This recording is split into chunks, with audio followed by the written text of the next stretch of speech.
You're watching the Action Sports Jax 24/7 network. Now it's time for the Brent and Austen Show. Take a look inside that Jacksonville Jaguars team meeting room, and that is where Baker Sports High School Media Day is taking place right now. We're giving you a look at what's going on in that room. Very different setup this year. Cool setup for the kids. Maybe not the greatest setup for the media, if we're being completely honest. But some of that is to do with the construction of the stadium, and we understand that. Raines has taken the podium just a short time ago. Mandarin, I think we saw Nice right off the rip. We got Wilson there, and so a bunch of different schools. Is that Wilson? I think it was. There's your buddy, Coach Foy, and Oakleaf. And, well, we're going to spend some time talking a little high school football. This is a live one right here, Hamby. All right. Coach is live right now on the podium. Stuart Weber's over there, so you'll get some really good shots. Chandler Dantzler, too. We have like multiple sets and everything else over there, but there's more space to use. This is really cool. Like, this is the exact team meeting room the Jaguars use. So that's what they're doing this year. So we're going to peek in, give you a look, give you a little bit of a listen throughout the show. And we also got Sully here with us. Hey. Our analyst. Haven't seen you, man. Hope you're doing well, looking good. And hope that fishing is doing well. It's not a Let's Go Fishing segment, but we probably could do that with you between that and the mountains. But high school football is around the corner. In fact, high school football will start before everyone else, at least around here. Training camps actually get underway today for 4 teams. I think I saw the Bills and whoever else. But the Jags open camp next Wednesday. The Gators, I don't think, open camp, or colleges don't open until like August 5th. Right. And high school starts practice next Monday. Yep. So it's go time. It's definitely go time for the high schools, man. It's a good time of year. Probably a lot of guys after today are taking off for the rest of the week, maybe their last weekend, coaches-wise, kids-wise, whatnot. And then Monday they crank it up. The beauty about high school football is all summer you can go like 7-8 hours, but July 27th starts, you got like 2.5, 3 hours. That's all you can be out on the field. That's when all the restrictions start, yeah, right? That's when all the restrictions start, which is sort of funny to me, but that's how it is. Have they loosened that up or ever tried to restrict summer, or is that just always the way it's been?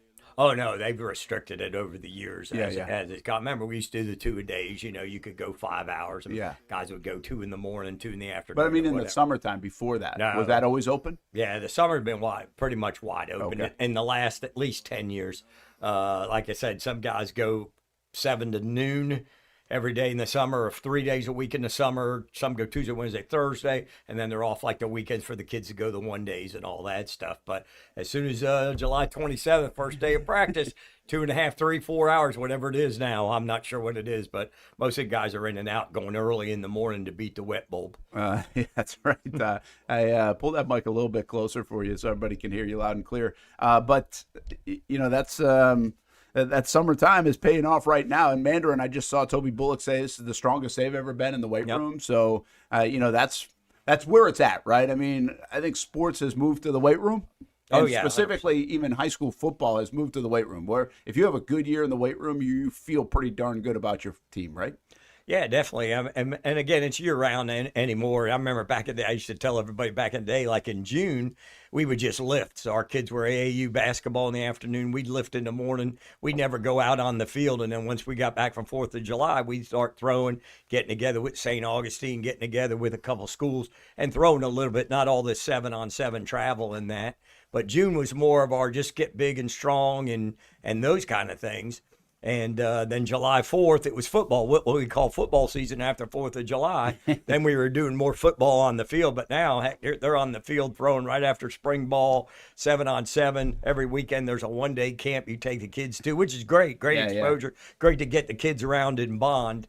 And but now it's 24/7. So everybody's lifting off season between all the other sports the kids are playing. And then the summer you get them together. But still got to let them be kids. You got to let them have some fun in the summer. Yeah, and I've seen various ways to do that in philosophies going on around really the high school football world. It's like, hey, some people say, hey, we go, and others are like, pull back a little bit, not as much as you think. Like, almost to the what's his name? Signetti has done it, right? Like at Indiana, right? Say, hey, we're gonna go. And we're going to go for like 90 minutes. And I actually think Summerall might buy into that too, I think I've heard. Right. So, you go for a short amount of time, you get your work in and you get out. And by the way, the Jags are a big part. They do that now. So I think this whole, hey, we're better if we go longer. Right. Philosophy is more of an older school philosophy, where I always say this about coaching. It's like if you're not sleeping in the building, then you're not working hard enough. And I just don't think people subscribe to that anymore as well. And I kind of agree with that too. I don't think you should just be doing. It reminds me of my golf swing sometimes, man. If I'm pounding, I hate the range, and if I'm pounding balls on the range and I'm hitting it crappy, I just keep hitting it crappy. Right. Or you get tired a little bit, even on the golf range, believe it or not. I know it sounds like you wouldn't, but then your swing gets lazy, or you get like, why do so much? I'm a 2-bucket guy with the kids. Right. It's like, hey, get a couple buckets in and get out. If the swing feels good. Now, if it doesn't swing, maybe you swing a little bit more. But I think less can be more. And I think some of the high schools, to some degree, are even subscribing to that in the summer, especially. So you get what you just said is, hey, let the kids be kids a little bit, because they're locked in all fall. Yeah, and it's so funny. It depends on who you talk to, and everybody's different. But everybody is, this is the way we do it or whatnot. But then you look at some programs, they go Tuesday, Wednesday, Thursday. They go 7 to noon or 7 to 11, Tuesday, Wednesday, Thursday, feed the kids lunch, send them on. And then the kids have the weekend to travel or whatnot, but the kids have to be there those 3 days, where other guys are like, well, we go Monday through Friday, 7 to 10 or 7 to 9:30. Get them in, get them out. We do this, and that. So everybody's different, but you got to do what you feel comfortable fits in your program. I know the older I got, the less was more as far as I was concerned. Yeah. As far as let's get in, get out. If they got to go, whatnot. We used to put, if we had 25 days in the summer, the kids had to get 18. But again, we'd give them, if they went to camp, that was a day. If they went to, because we used to go to 2-3 day camps, give them 3-4 days on that, so there's a lot of different ways to skin it. And you just got to find out what you believe in and what you do, and that's pretty much it. And a lot of it depends if it works, like on the field, right? And then you move, or you just keep the same. And also a lot of it depends on which season of life you're in. That's true, you got too. kids and everything else. I think that really does change things, and how much time you have dedicated to it. Seeing Bishop Snyder up on the podium now, Bishop Snyder's baseball program's had a hell of a last month. A couple of guys drafted. Aiden awesome. King, obviously SEC Pitcher of the Year. Their football team has, battled and tried to find their way a bit. They really haven't made a lot of noise around here since I've been a part of it. For these smaller schools, you've shifted to, whether it's the SSAA or now the FHSAA has adopted an independent Finally division. And is that a finally? And is that also to prevent schools from going to that SSAA a little bit? Yeah, because I think what's happening with the SSAA, so they use the FHSAA officials. Oh. And so the officials are getting thinner and thinner, and the FHSAA is like, which is always a problem. Yeah, wait a minute, what are we doing? Like, why are you using our officials in this league? Yeah. And so I think, and they used to have an independent league in football where you could be in all the other sports, but for whatever reason, football, and they play independent league, and they play their 10, 8, 9, 10 games and be done. So they used to do that. Yeah, they used to do it, and then I don't know, and you understand, I understand, because you get stuck in some of these districts with the Trinities and the Bishop Kennedys and the the Bowleses, and you're out there and you got a little school, and so I know that was West Nassau's big thing back in the day, and they would always get stuck in those. So I think it's good. I think the independent is good because then they can stay in the districts and everything and all the other sports. And I think when the association, the SSAA, came around, it's a great thing, and I think you got to take care of your kids and your program and do what you need to do. But I think the FHSA getting everybody back under an umbrella is probably better. Well, we'll go through some of the changes in the FHSAA and just some of the things highlighting high school football. Stuart Weber giving us a look there. I'm not sure that looks like a busy room. I wondered if we'd be able to check in today with Stuart. I'm not sure we're going to be able to unless he's using his golf voice. Maybe we will.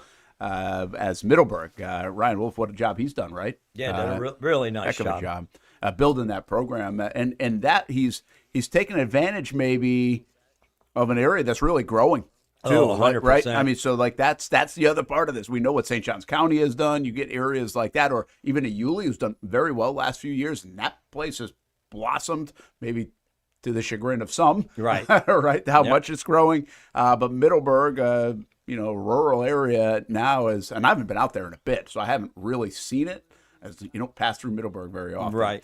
But Middleburg, all the growth in Jacksonville is pushed out to Middleburg quite a bit, and Clay County, and I think that's coincided with Ryan Wolf building a nice program. They've been good. Now, can they get to that next level is going to be the question. Yeah, that whole opening up that 23 coming around, and when they get the bridge done another year or two, the chance. That's going to blow up all out there. We drove out there heading to Tallahassee a couple months ago, and we were like, wow, this is wild out here. The infrastructure makes a huge difference in that. So, again, he's done a good job with his kids and building the program. And, like we said, he's made a playoff run. They won one playoff game.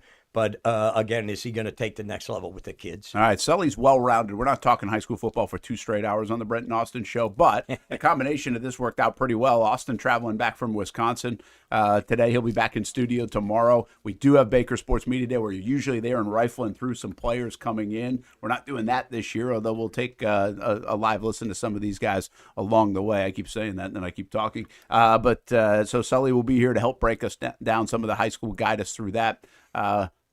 But he can talk it all. We got Jags coming up, a couple of Jags topics on the way. Also, SEC Media Days are happening right now over in Tampa. Georgia Bulldogs Day, which I'm surprised Hamby doesn't even have his shirt on with the Georgia Bulldogs. Some questions there. You're an FSU guy. I don't know if many people want to admit that these days or not. Can we find any momentum in Tallahassee at Florida State? They had their ACC Media Days last week, which was wild because that was as quiet could be. And that will tell you everything you need to know about Florida State's program right now, how quiet it is. Now, on the other side of things, Miami seems like they're positioned to be right there.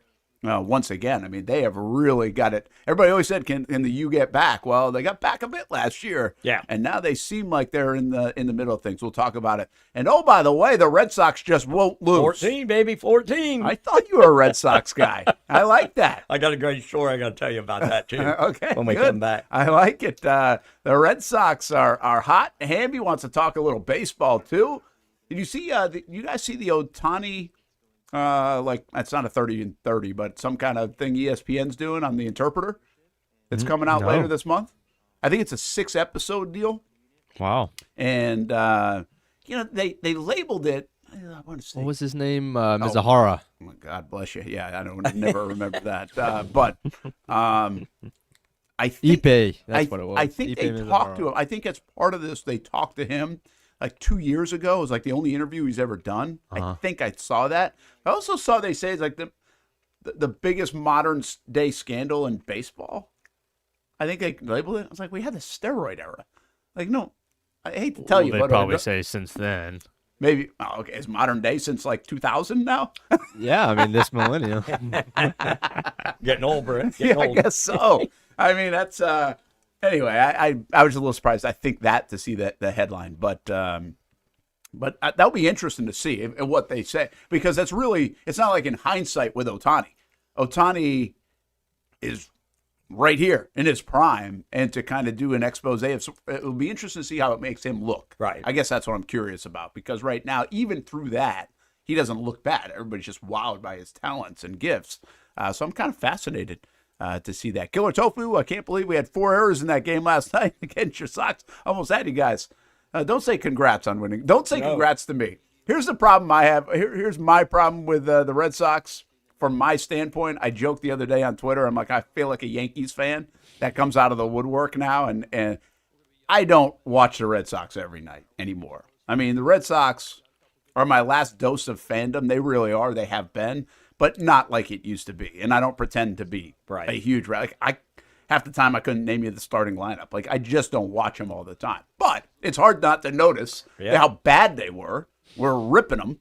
I mean, their organization looked like a piece of crap, really. Like, what were they doing? Right. Got rid of, I think, a very good manager at right. the early start of the year. They had some changes in their front office over the last couple of years, and it doesn't seem to be working. They traded away, I think, still Mookie Betts trade is Babe Ruth-esque. Yes. Right? And so now all of a sudden they're winning, which means you got to give them a little bit of their flowers. It's not only they've won 14 straight. I went back and looked at this because I thought it started with the Yankees 4-game sweep. That's not when it started. Right. It actually started.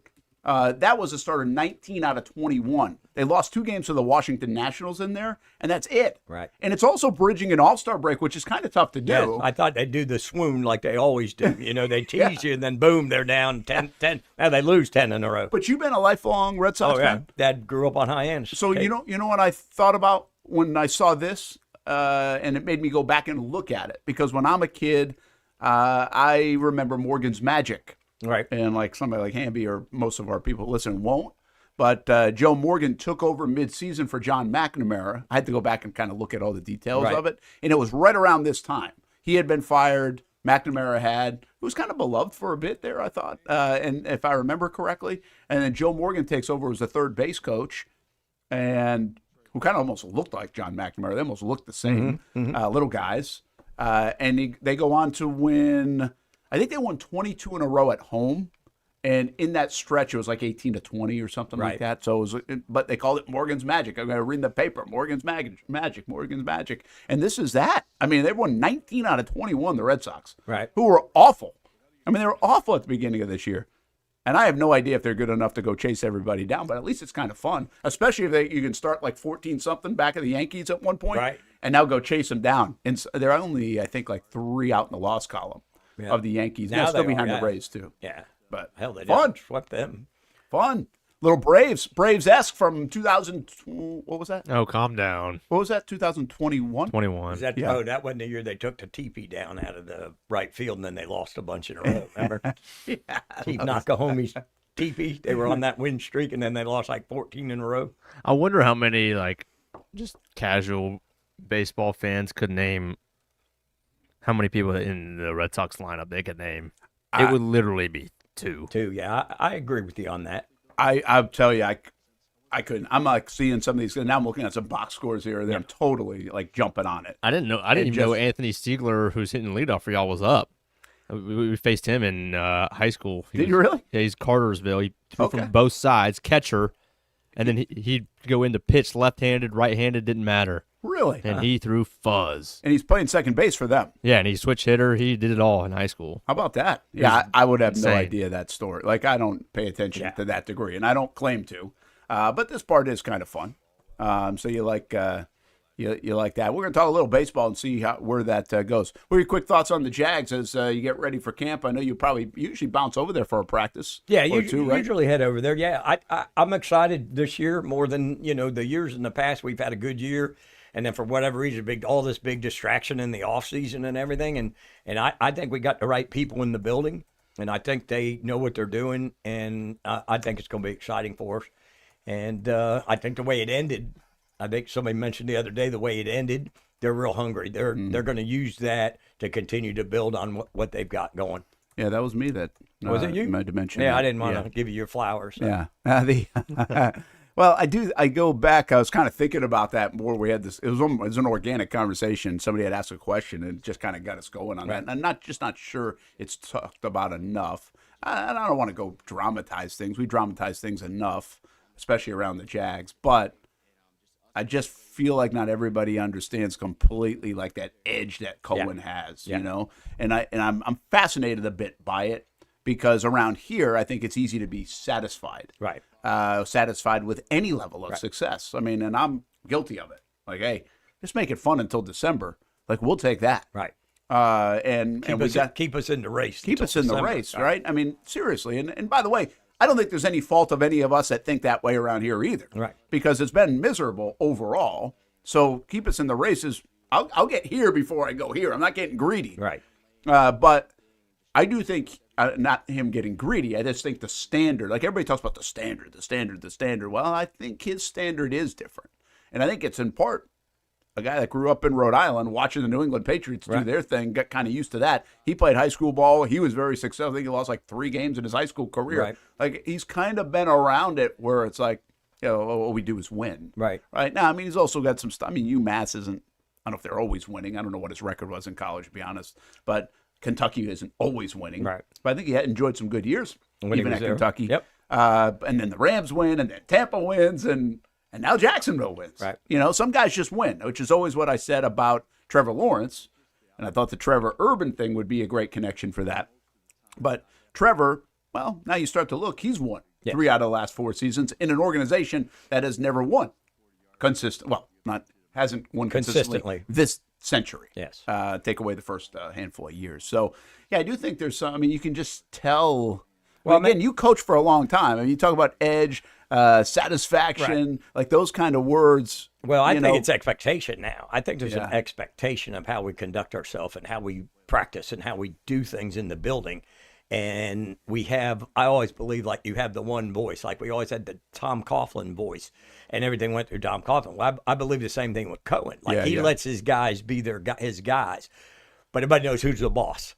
Like, everybody knows that Cohen's the boss. Everybody knows who runs the program and who runs it, and they filter off. And I always believe that the teams take the identity of their head coach.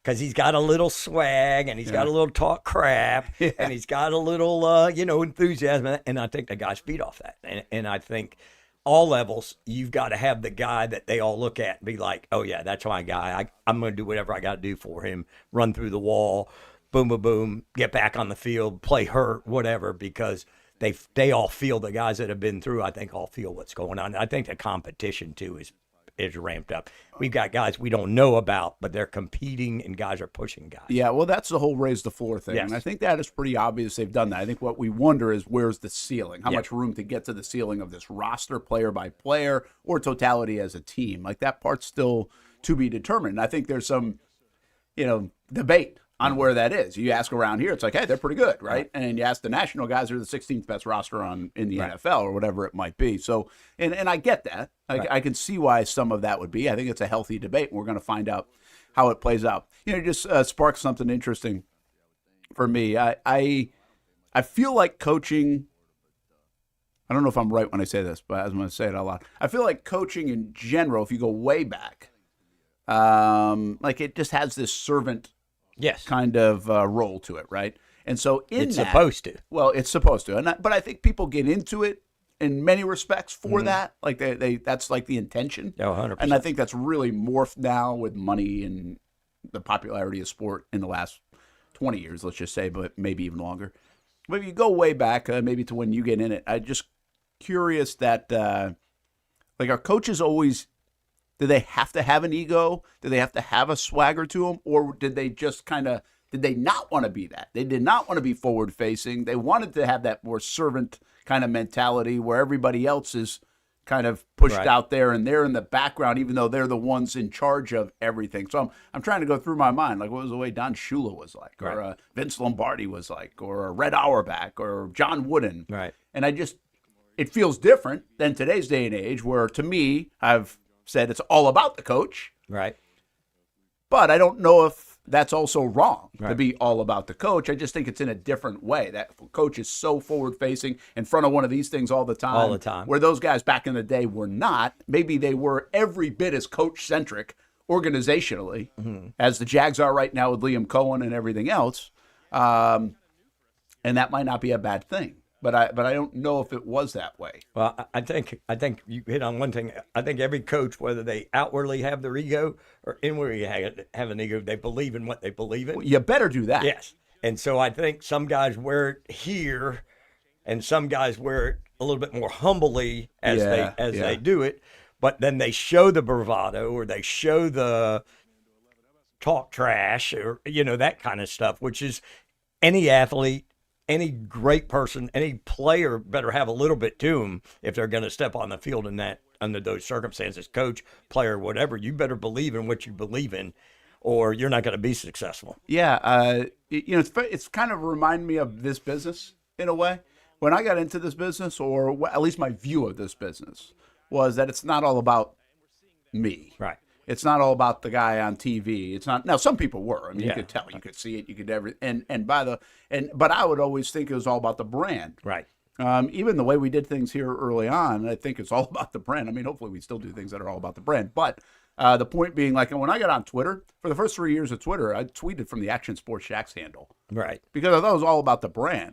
Well, I was like, kind of either it morphed or that was a miss on my part, because, well, it is about the brand, but you're part of the brand. It's about your brand too. And some people figure that out, and some people but I didn't like that. Right. Like, I wasn't a big fan of that. I don't like the TV guy who was all about. Right. I understand. You know what I mean? Yeah. So I didn't feel that. But we're living in a world today where it's all about whatever brand you are. And if you've done that well enough, you're. Yeah. No, 100%. You're an influencer at whatever level. If it's all about Pat McAfee, right? Yeah, which by the way, he can still be humble and have humility, and he's raised a lot of people up with him too. Oh yeah, 100%. In that point. Well, but if it's all about Pat McAfee, it is all about Pat. And you build a whole team and army around Pat McAfee. Well, look what's happened, right? So I think, but that's kind of the way I view coaching too, where it's almost like it's probably morphed. There's probably some of the changing that has gone place with social media and other branding and maybe corporate America the way it is now and all those things, where it can be both. Yep. It can be about Liam Cohen and it can be about the Jags. But when you talk about the Jags, you talk about Liam Cohen. Yeah. And you think about Liam Cohen. And I don't think that's a bad thing. I guess what I'm getting at. Like, I'm not trying to hate on that. I think that's probably a pretty good thing. It was about Tom Coughlin. Mm-hmm. It was about, I'll go take it both depths. It was about Urban Meyer. Yeah. Right? And sometimes that works and sometimes it doesn't. I wouldn't say it wasn't about Doug Marrone. No. It didn't feel like it was about Doug Peterson or Gus Bradley. And so, again, there are different ways to do this, but this one feels not for the benefit of Liam Cohen, but this feels like, all right, I'm watching, like Cohen's the compass. I said it yesterday. Liam Cohen is the compass of the organization. Like, it all starts there. You feel like every meeting he might be involved in, even if it's a ticketing meeting. Right.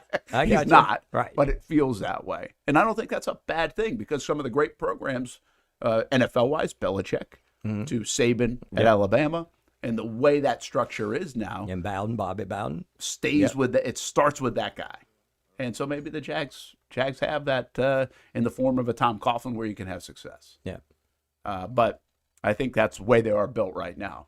And it should be kind of fun to watch where it goes. We're going to talk about this with him next week. I think we're getting him on the show before camp. How important do you remember your coaching stints year 2 being? Do you remember that at all? Because, you think about college football, year 2 can be a big deal. Was it Kirby Smart's year 2 was really good, I think, Hamby? It was. Yeah. So was Bob Stoops in Oklahoma. He won the national championship. It was the only one he would win. I think if you like Urban Meyer took a huge step. I think college football really shows that, where year 2 is a huge step. Doug Peterson in Philly, year 2 was a big one. How big was year 2 and at just like any level? I guess. Year 2 to me, because you've been there a year and you've got whatever success you had. It's just like when I went to Jackson. They had 14 straight losing seasons. Yeah. So year 1 we won 6. So year 2 we took the. That would have been 6-5 or 6-6. 6-4. 6-4. Okay. Yeah, 6-4, and then year 2, I felt we made the stride because we sort of rode our guys, but our young guys who were all 10th graders were now juniors. We won 7, got to playoffs, and then the next year 3, to me, is the big year. Usually it takes 2 years to get everything implemented, and then, of course, year 3 we won 10, 11, whatever it was. Yeah. Made a pretty good run from that, and then just went from there. But I think year 2 and 3 are the big. Year 2 is sort of people now expect, because they won, so they're going to expect, well, we got to really prepare for them. Yeah. So how do you feel being hunted a little bit? Yeah, so now you're not chasing, you're still, whatever. And then I think year 3's the year. That's why I said I still think they're a year away, another draft away from where they really want to be with depth and everything like that. Yeah, that's my opinion. Some of the things are fascinating, too, if you think about, right? I mean, it's crazy, the early success. Yes. The Jags coaches have had. Cohen, year 1, boom. Peterson, year 1, boom. And Doug Marrone and Tom Coughlin. Right. That we know what it is. You just can't sustain it. Haven't been able to sustain it. So is this the year they do that? But the Jags do have one thing at their benefit that I feel like is, again, underrated. We've talked about it because we've had them on, is Grant Udinski and Anthony Campanile also there. And really much of their staff. I mean, basically they have their entire staff with the exception of a couple of guys that are there.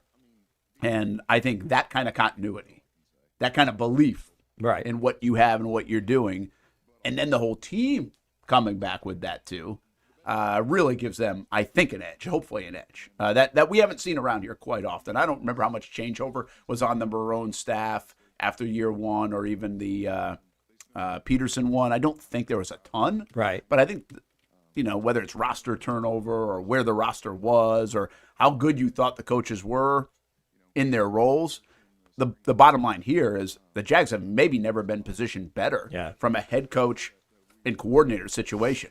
Like the top of that triangle, and they might all be head coaches in the next year or 2.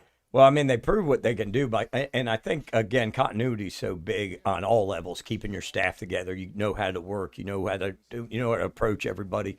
You know, again, who's the boss and who's not the boss. But you got all those guys that are head coaches. The offense coordinator's a head coach, the defense coordinator's a head coach, and then Cohen's a head coach. You know what I mean? So I think that they all work so well together. And keeping staff together is huge. I don't care what anybody says. I mean, you can lose a linebacker coach and replace him with a guy, but you lose the coordinator. Now the philosophy changes. That's right. What you've started bringing guys in to fit his philosophy of what he does and how he motivates and gets to the guys. So I thought that was huge, keeping everybody in. Absolutely. I think a couple of those underrated storylines where everybody just talk about the roster and Cohen, I think those are the underrated storylines that this organization just quite frankly hasn't had a lot of in the past. Let's take a break. Brent and Austen Show, Action Sports Jax 24/7 Network with Kevin Sullivan, the Hall of Famer. We talk some Jags. We talk a little college football along the way. Hamby's got those Georgia Bulldogs ready to rock and roll, probably inflate them. A little bit more on baseball and what's happening there. And, of course, we're peeking in at Baker's High School Media Day over at Jags headquarters. And we got Hilliard. That's what it looks like, the flashes. Yeah, Hilliard, nice program that people don't talk about a lot, but they've had some really nice years over the years. And I think had a lot of turnover in the last few seasons trying to get things right and ready to go. We'll hear from some of these guys, and they're really rifling through now. I think the way they're doing it, every 2 hours they've got 20 different schools coming through on the podium there at Jags headquarters. We're getting it all. We'll have a bunch of content for you over the next couple of days, couple of weeks, and, of course, all leading to 5 hours of high school football once we get rolling in September every Friday night with a game of the week and the Friday night Zone Blitz. Nobody does it like Action Sports Jax. You're watching the Action Sports Jax 24/7 Network. Now it's time for the Brent and Austen Show. University. Walker Wright, class of 2018, West Nassau High School. Michael Young, Fletcher High School. Baker Sports started in a grassroots way and now outfits much of the Southeast. Samuel Coffrin, Paxton School for Advanced Studies. High school sports, travel sports, youth sports of all kinds. They are a one-stop shop carrying Nike, Adidas, Under Armour brands, and more. Vincent Caldes, Oak Leaf High School. Tony Mazzio, Sandwood High School, class of 2002. Whether it's sports teams on the field or it's your team in the workplace, like our Action Sports Jax team, and community events like the Dream 18 Golf Tournament, and many others. Cole Tilley, Hilliard High School. Reagan Webb, Eagles View Academy. Look good, feel good, play good with Baker Sports. Custom sports apparel since 1997. Shop with the hometown team at bakersport.com. Local sports content anytime and anywhere. That's been the vision of the Action Sports Jax 24/7 Network as we bring you live events and exclusive interviews just like this. I'd be lying if I'd have said in 1995 when they picked me that 30 years later I'd be sitting here. Let's see this weigh in right now. What do we got? Oh, we got a big hole. 44.48. There's the moment here. Lead is 14, matching the largest of the game. Crawford, he did it again!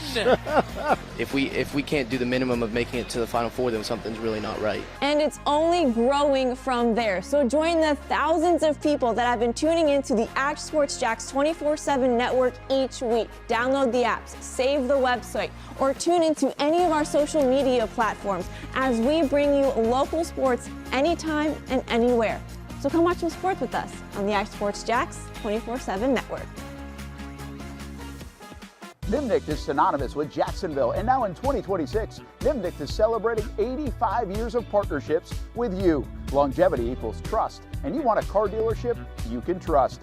Thousands of vehicles sold, generations of families, all part of the Nimnicht family of dealerships. It's nobody but Nimnicht, and part of the reason why is this is a first-class buying experience here at Nimnicht Buick GMC. You're not just a customer, you're a friend. This is about getting a vehicle that best fits you and getting you on the road, and also helping you and your family down the road.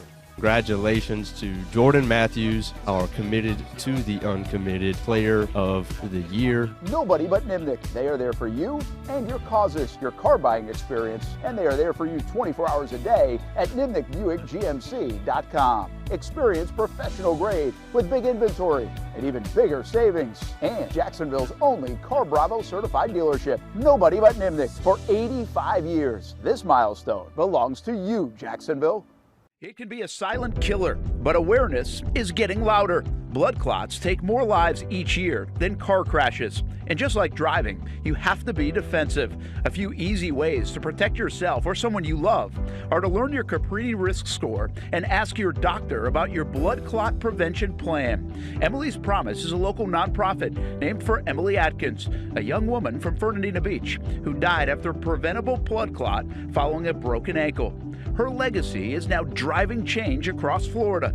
The Emily Atkins Family Protection Act strengthens how hospitals screen for clot risks and train staff to recognize warning signs. Blood clots can affect anyone, including athletes, and the signs can be easy to miss.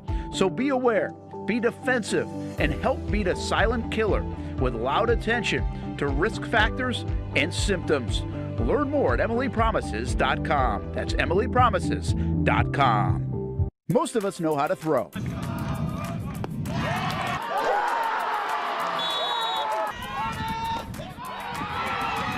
But you need to know what to throw. I'm not talking about footballs, baseballs, softballs. We're talking about those items you need to recycle. Republic Services explains it easy. Recycling simplified. 1. Know what to throw. When in doubt, throw it out. 2. Empty, clean, and dry those materials. It takes an extra minute, but it makes a big difference. And 3. Don't bag it. This makes the recycling process faster and more efficient. This is a look at the Republic Services North Florida Recycling Center. You can make this process even more efficient. By utilizing those 3 steps, Republic Services can help you become a better recycler in your home. Learn more at recyclingsimplified.com. You're watching the Action Sports Jacks 24/7 network. Now it's time for the Brent and Austen Show. Christchurch Academy on the podium right now. You know, and I'm not, this is the earliest high school sports, Baker's High School Media Day ever. Right? July 21st, which means they got them before practice, which is probably a smart thing. It's probably better. Because it's hard to get everybody wrangled up before then, which also means, though, Is that a new logo from Christchurch? Actually, it looks like it is. Yeah. Looks like they, I kind of like it. You like it? Sure. Yeah, a little different. Now, did they build that field yet? I do not know that. I know it's under construction, but they were playing at Fort Family last year. Right. But and they're building a whole new complex. You didn't see anything baseball wise this spring, Hamby? Because I think it's right off Greenland, right? Is where their new campus. Yes. Because I like their old place. Like the old place was a nice facility, but then I guess they sold it. I think I heard for $8 million or $10 million, and then because I think they're going to build houses over there on it. Right, I think is what ended up happening, and so then they bought a big area, I guess near Greenland, where the school is, and have all the facilities there. But I think they're building really nice facilities over there, if I'm not mistaken. So, but I really don't even have a visual. I don't know exactly where that is, but I think it's coming up. They're rifling through the teams right now. It must be on a time limit.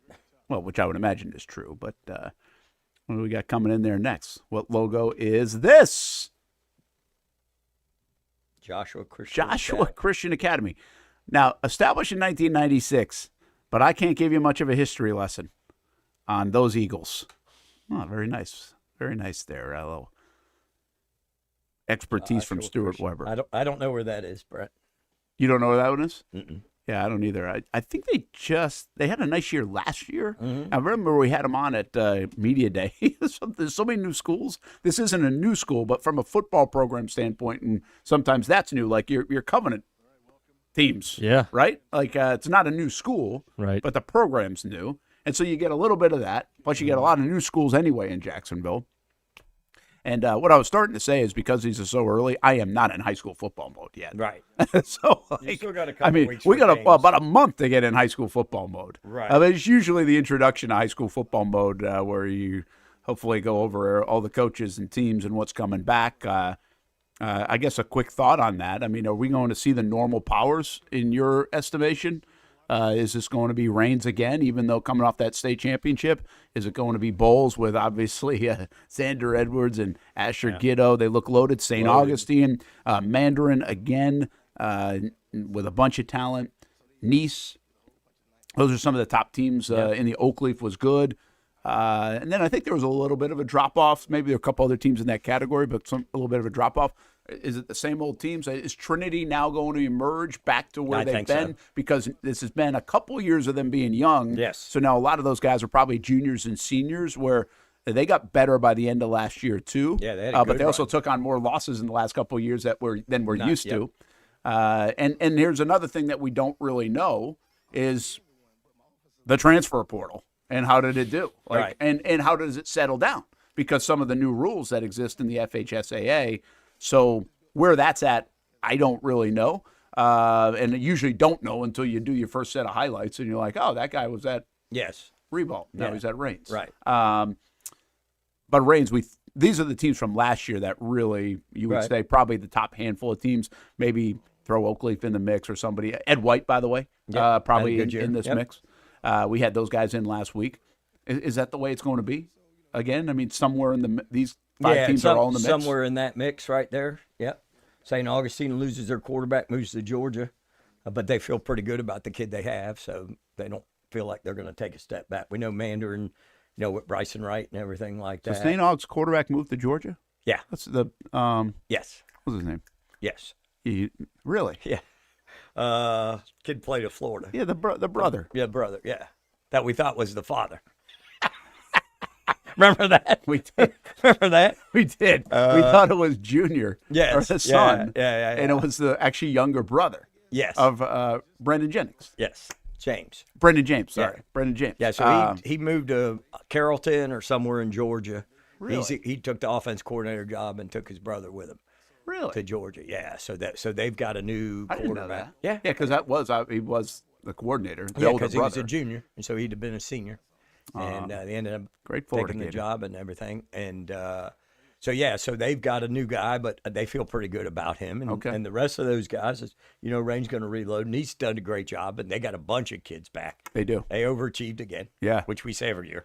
Well, yeah, but they came out of nowhere last year to do what they did early on in the season especially, and I think they were disappointed by the way that things shook out at the end. Yeah. But that was a little bit surprising because they had lost so much talent the year before. But it also shows you Kyle and Draft's got it cooking. And going in a good way. Ponte Vedra had a nice season. Don't see them on here, but they usually play above their pay grade too because of a pretty sound football team. Going back to St. Augustine, I talked to Brian Braddock when we did the old school Kingfish shootout.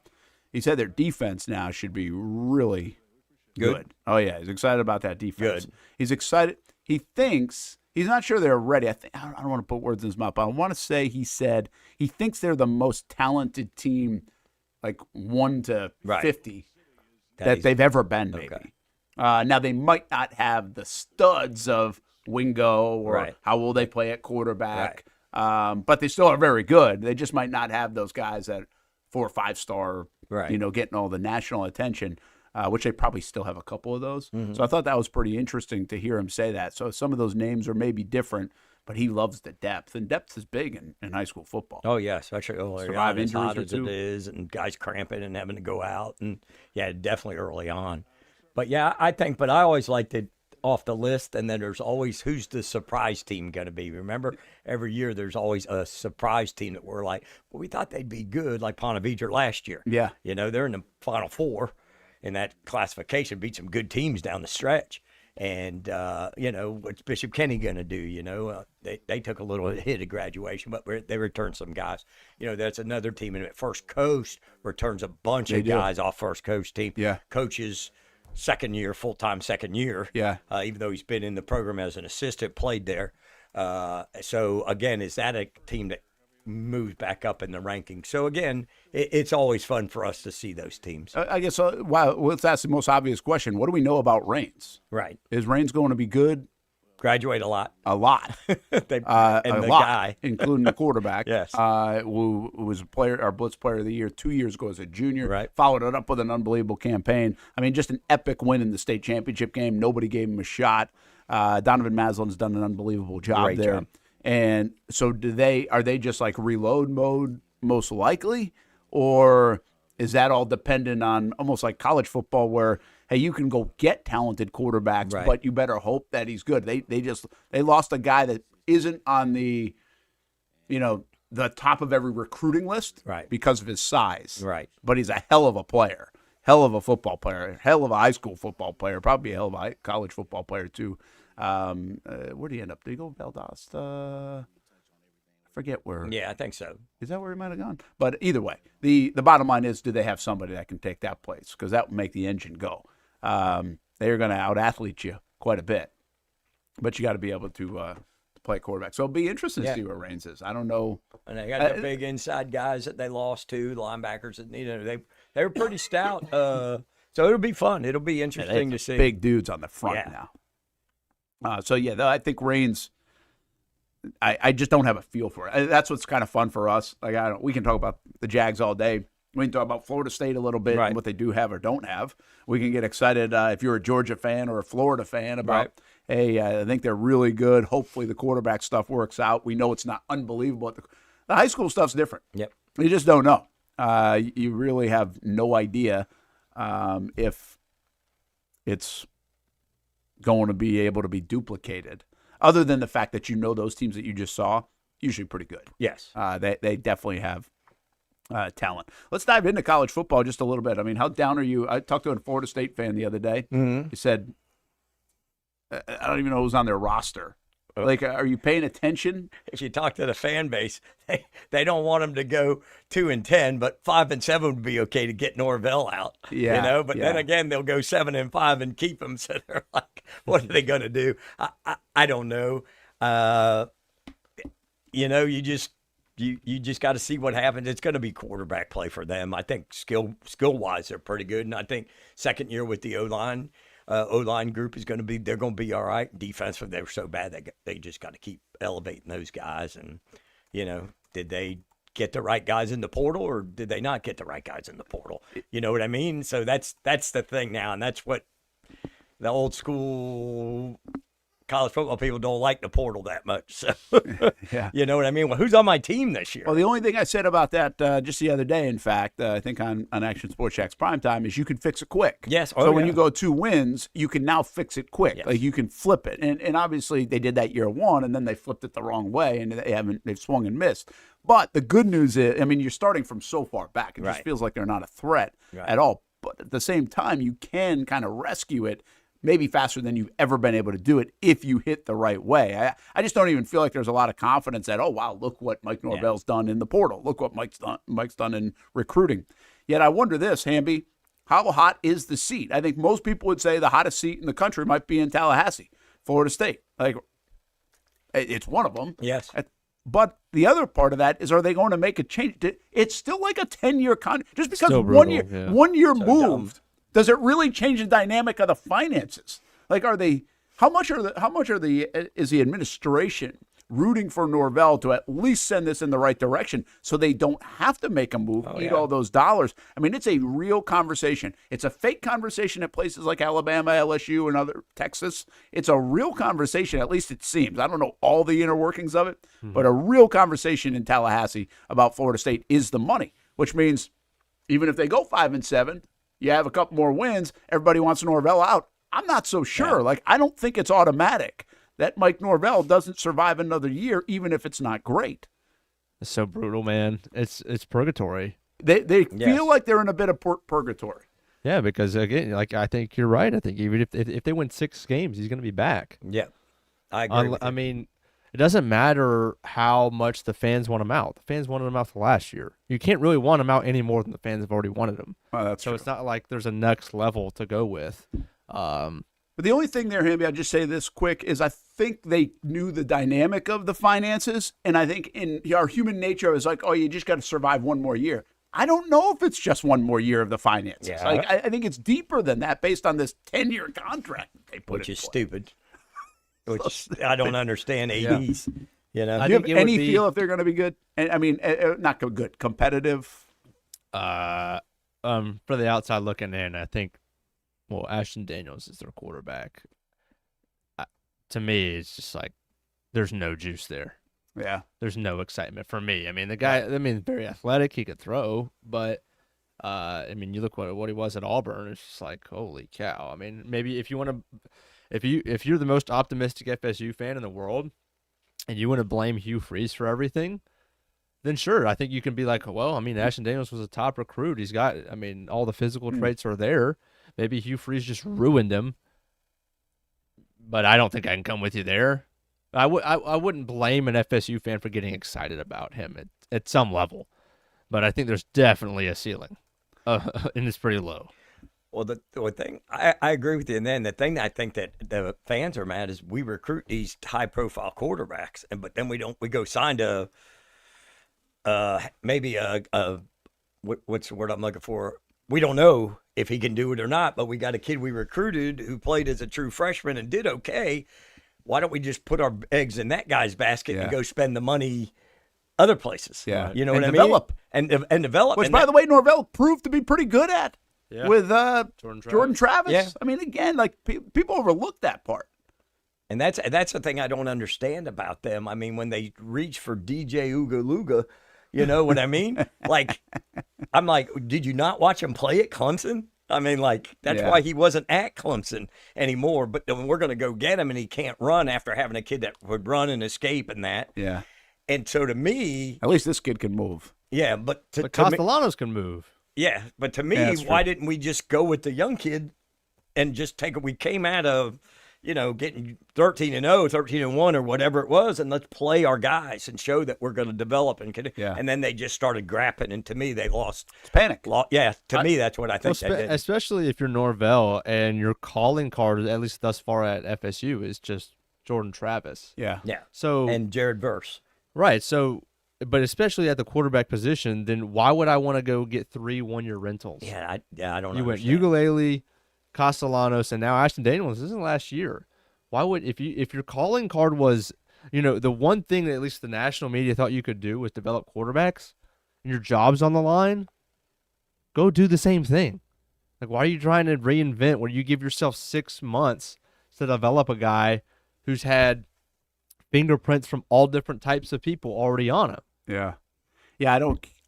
I just think it's probably the boosters or whoever else trying to play the game that everybody's playing, even though you can't play the game. I think you got to attack it a different way. And this is where I think you're keeping up with the Joneses. You're trying to play catch up. You're panicking a little bit. And the ultimate panic was when they didn't get Cam Ward and they went with DJ.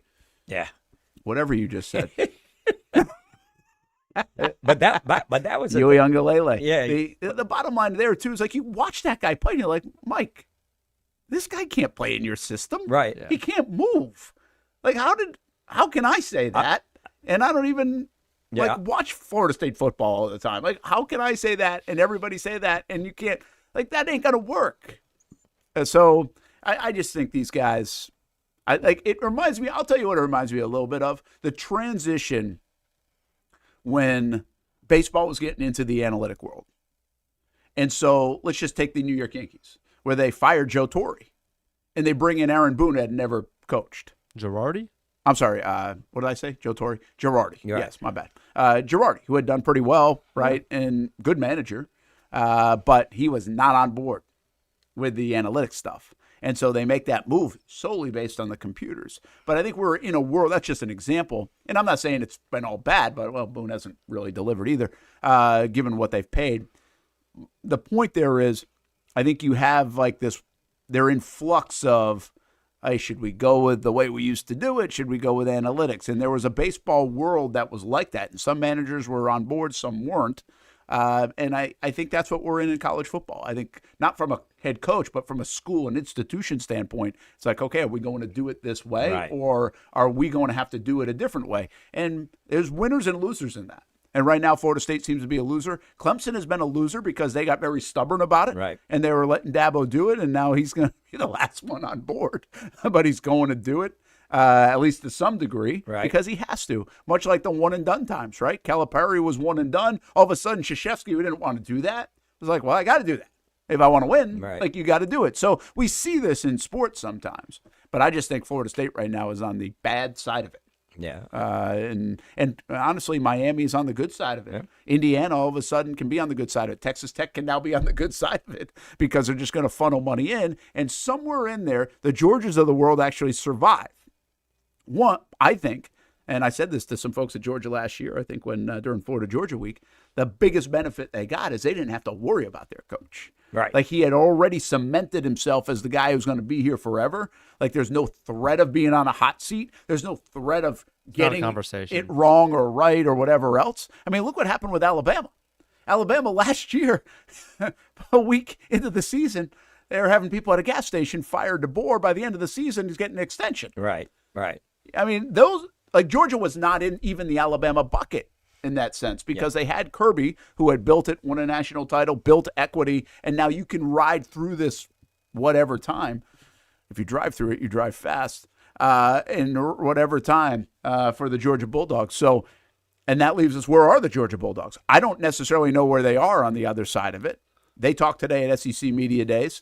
Kirby and Georgia still have one of the best programs in the country, but are they the threat that right now maybe in Indiana is, or even in Texas is? And, I mean, you name it. Maybe LSU now with all the things that they've got going. Where's Georgia's roster? Are they national championship contenders? Yes, they are. But it's very similar to last year where it's like, you know, you could pretty much lock them in to be in the college football playoff, but do they have enough star power to get by? Once they're in the playoff. I mean, I think it should. I mean, there are very few teams that you could lock in for the playoff right now, and I really think Georgia's one of them. But that's again, interesting. You say very few teams in college football. It usually feels like there are like half the ones you can lock them in. Well, but last year you would have guessed wrong on quite a few, unless you hit right on Miami but didn't on Notre Dame or stuff like that. Yeah. So I mean, Gunnar Stockton's back. Some people believe in him that he can win a national championship, and some people don't. And that's within Georgia's own fan base. What do you believe? I do believe he can win a national title. I go back to the Tennessee game and the throws that he made on fourth down to win that football game. I didn't play phenomenally in the playoff, but I think in a year or two, gets more starts. I think he can. The big thing with Georgia is everybody said they're the youngest team in college football in the Power Four. They by were age. or are? They are. Okay. At 19 years old. Wow. So everybody's freaking out about that. Wow. They're going to have 3 new starters. That's it. 3 new, or at least guys that haven't. Every position except for 3 have guys that have played legitimate snaps prior at Georgia, not transfers. So they have experience-wise, they're older than their age. They have a ton of returning production. You're gonna see 3 new transfers. 3 transfers are gonna play. That's it. So they're relying on the portal again, way less than everybody else. Right. So they're still trying. Kirby's still trying to play the development game. We have a ton of sophomore and juniors that have been at the program the whole time, and are they the studs that Georgia recruited them to be? If they are, then yeah, Georgia will make a run in the playoff. If they're not, then they'll go 10-2 and be a first-round exit. That's kind of where they're at. Position-wise, Georgia lost their 3 receivers, and all 3 they have guys that played last year that are going to step up, and they have 1 transfer from Georgia Tech. Ironically, I can't imagine going from Georgia Tech to Georgia just under 0 circumstances. But anyway. Receivers, their biggest question mark. Yeah. Other than that, they have a ton of production. Well, it's interesting you say people are panicking about the age thing. I don't know if it's a panic. I think it's right in front of you, the illustration of what Indiana did, why they were so old. Yeah. And now, I mean, there is a huge difference, experience or not, between a 19 and 20-year-old and a 23-year-old, right? Yeah. I mean, that is a massive difference. Right. And I think that's what Indiana leaned on. I think that helped them win the national championship. I think that helped them be so dominant. They were good, too. It's not the only reason. Right. But I do think it's a curiosity that we usually have asked about basketball. Like, hey, Butler's going to beat you, Kentucky, because they're 4 years older than you. Right. But we're also asking it about college baseball now, and I think the bottom line is we're asking about every sport. Right. Is it better to be older? Well, yes, unequivocally. It's better to be older in college sports. Does it mean you can't win if you're not older? Right. I don't know. And maybe Georgia will, win big. I think Georgia will maybe be a test of that this year. Yeah, they're kind of going the other way. So it's you're really gonna. I mean, we've already had it somewhat, but now that we get another year under the belt of teams that rely on transfer and older players versus teams that try to develop, you're really going to see a split. Yeah. And Georgia's going to be at the face of this other option. Yeah, that one crossroad. Yeah. So what will be interesting is, and I hope this doesn't happen, obviously, if they're a first-round exit again, does Kirby have to adapt further? I mean, I feel like he's done a decent job of mixing in transfers. I mean, they had decent transfer production last year, but they rely on it probably 30% of what some of these other teams do. Indiana, I mean, their whole team. Yeah, right? yeah. And that's just the way that it is. Yeah. And even so. Well, but I think that fits the. Go ahead. I think the Indiana thing was a little interesting because a lot of those guys came with him from the school he was at, the James Madison. Yeah, true. You know what I mean? So they are in the system. They were older. Yeah, they were transfers, but they knew, and they knew how to practice, and they knew what the expectation was, and I think that helped the other guys that came in as transfers, plus the guys that stayed. A couple of the guys that stayed really outperformed. Yeah, that number was probably higher than it. Than it appeared to be. But I think the thing I find about Georgia that's interesting, Hamby, is that they don't have the elite wide receiver. Right. As much as they've thrown the ball and done the production tight ends, we know they've always kept a great tight end or whatever, but they don't seem to have the one stud wideout that you're like, oh, we got to double him or we got to know where he is every play. And I think that's what hurts them off. When's the last time they had that? I mean, you got to go all the way back to A.J. Green, or is there something in between? I would say, I mean, the Bowers, Ladd, McConkey national championship years, those guys weren't like, Bowers was. Bowers was the tight end. Yeah, but he's an alpha receiver, yeah. So, I mean, when they won 2 championships, they had Ladd and Bowers, so it was pick your poison. But the last 2 years, they certainly have. I mean, they had Colby Young and Zach Branch, who were very good players, but they weren't, first-round picks by any means. Right. They're not Jeremiah Smith at Ohio State type of deal. Well, it's tough to get him, though. No, but I'm just saying, like, you would think in Georgia, with all the skill and everything they have, that they would be like, I've got the 6'4" kid backed up by the 6'3" kid, and we're going to have these guys every year because of what we do, pro-style, way we throw the ball. That's what I've always found surprising the last couple of years. Yeah, LSU, by the way, is going to have those guys. Even like Florida has had at times. So some of those guys. Florida has the top 3 weapons in the SEC. Yeah. I mean, there they are again. They have top three weapons. It's insane. They can get them the football. One thing I'll say about Georgia, just again, very periphery view of the Georgia Bulldogs and the way they're doing it. Hamby, listen, you mentioned the age, and I kind of like it. I like what they're doing because they have, again, the equity built up, where they can tread water near the top and not necessarily have the pressure of, I got to win a national championship. So they have the equity and time and patience to build toward, okay, let's just say they're good this year, make the playoff, maybe win a playoff game, but don't win it all. By this time next year, people, because of that, they've been in the system a while. Now they're 20 years old and 21 years old. They're going to really blossom. They're going to feel like, oh, wow, this is a team that's really good.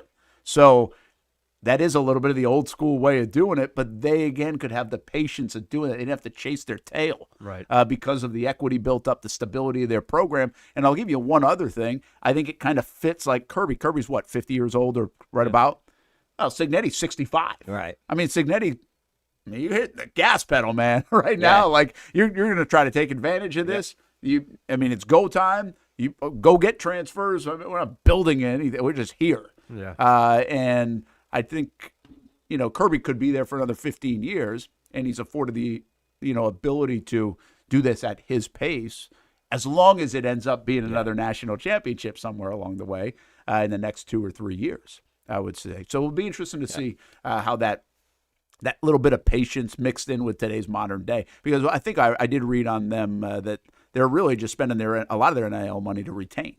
Yes. Right? Absolutely. That's what they're trying to do. Absolutely. And listen, programs have a hard time retaining. But the Alabamas and the Georgias of the world probably can still retain. Heck, even the Floridas retained even after everything that went on. Right. Yeah. Florida did a nice job retaining. I think beyond just liking the kind of system they do, I think a lot of people on a surface level would just kind of be rooting for it in a sense, because it's the idea of, these guys have still been together for 2, 3, 4, 5 years, which is rare. We're like, can that please work? Yeah, I know. It'd be nice to see it work. Can that please work? Yeah. That guys are still. I mean, these guys have played together since they got there. Right. Since they stepped on campus as 18-year-olds. I don't know Can if that there's please work? I don't know if there's a landscape that doesn't work. Now you still have to go acquire players, right? But I think it's still sports. Right. I mean, when you've played, you can take a 10U team that's going to go to the same high school. They're going to be probably pretty good, right? And no matter what sport. When you've done that and been around each other for a while, and you're talented. I mean, you got to have the talent, but if you go to Georgia, you're pretty talented. The question is, can they add a talented piece here or there, much like you'd see in the NFL, where you'd grab a free agent, right? Or do they make a trade at the deadline, the Jags, to add one more piece, right? So in that way, I think it's very much just like any other sport. I mean, I don't think you can replace that kind of chemistry and playing together in continuity, much like we talked about with the Jags, from the staff to the players to everybody else. And now you wonder if it can win big. Brent Martineau, Kevin Sullivan sitting in for Austen Lane. Austen making his way back from Wisconsin. A lot of sitting going on now at Jags headquarters with a bunch of different football players and coaches. It's Baker's Sports High School Media Day. Do a terrific job. I don't know how long it's been now. It's probably 15 years of it or something, maybe longer. I was at the first one. Were you?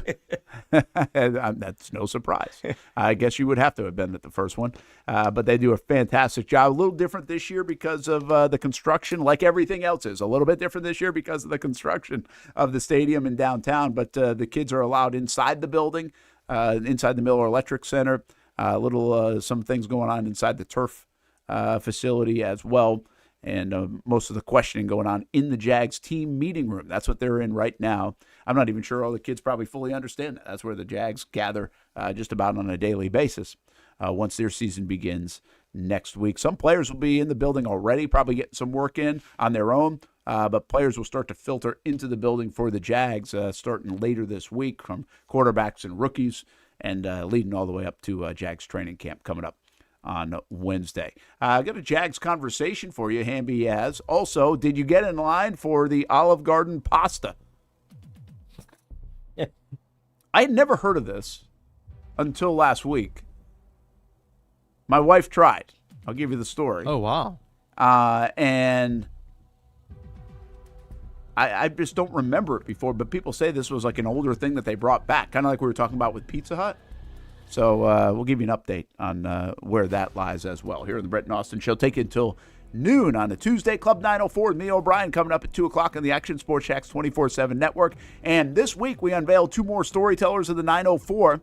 Artis Gilmore tomorrow at 2 o'clock. Of course, the Basketball Hall of Famer, legendary JU player, and Mike Perkins, a name you probably don't know from the Jacksonville Jaguars. But you're going to want to listen to it, because he might be the best storyteller of them all. We'll be back here on the Brent and Austen Show. When we say the Action Sports Jax 24/7 Network is everywhere, we mean it. If you don't want to see our ugly faces and you just want to hear our takes, listen to the podcast. It's up 30 minutes after every live show. Spotify, iTunes, Apple, Google Play. It's really that simple. Just pull out your phone. I'm on Spotify, Action Sports Jax. Every episode is right there, split into hour chunks, so you get exactly what you're looking for. I think it would be a better chance that Branson Combs wins the weak side linebacker spot than Wyatt Milam wins the right guard spot. And that's more because Patrick McCurry has done more in the league. Stupid take.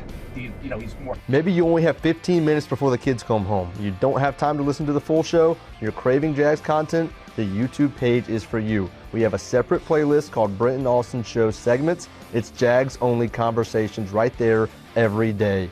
Subscribe. Don't miss any Jags content. Action Sports Jax. If you don't see a pit, it ain't legit. When you hear that, you think Bono's Pit Barbecue, a staple in Northeast Florida now for 75 years. A place that feels like home with friendly service, a meeting place for friends, family, or business occasions.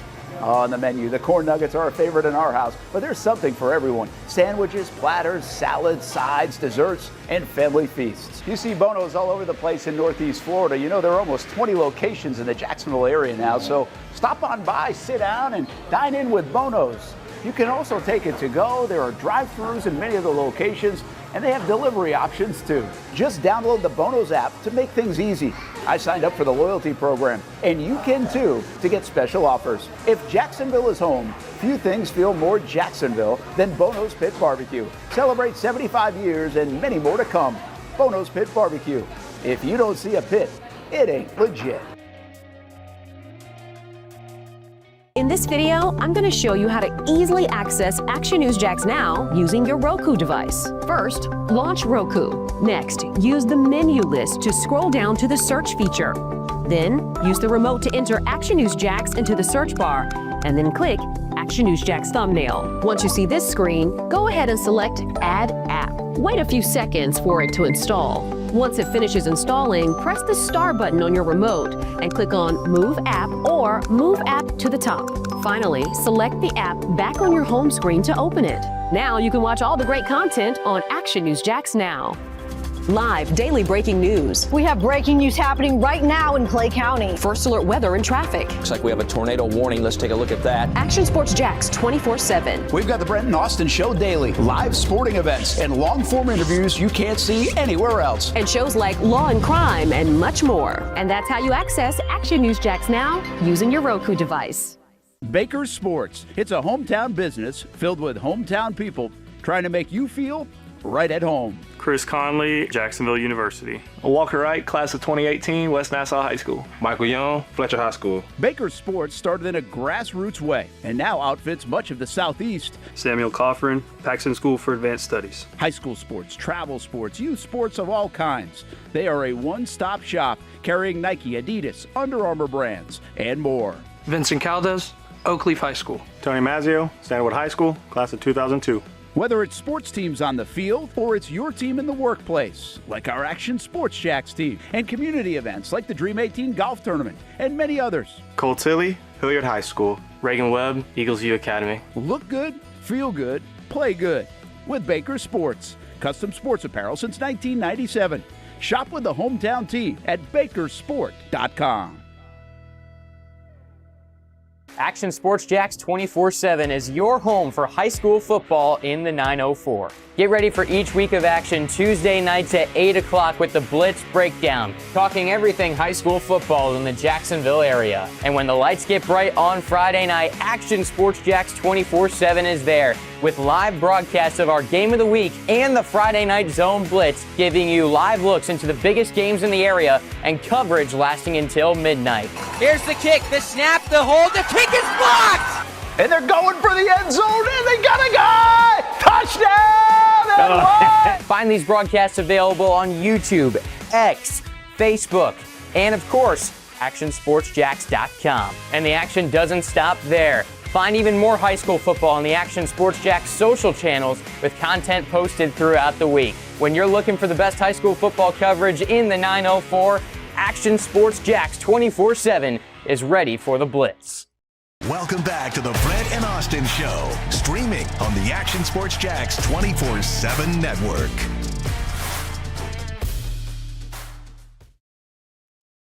What we got here?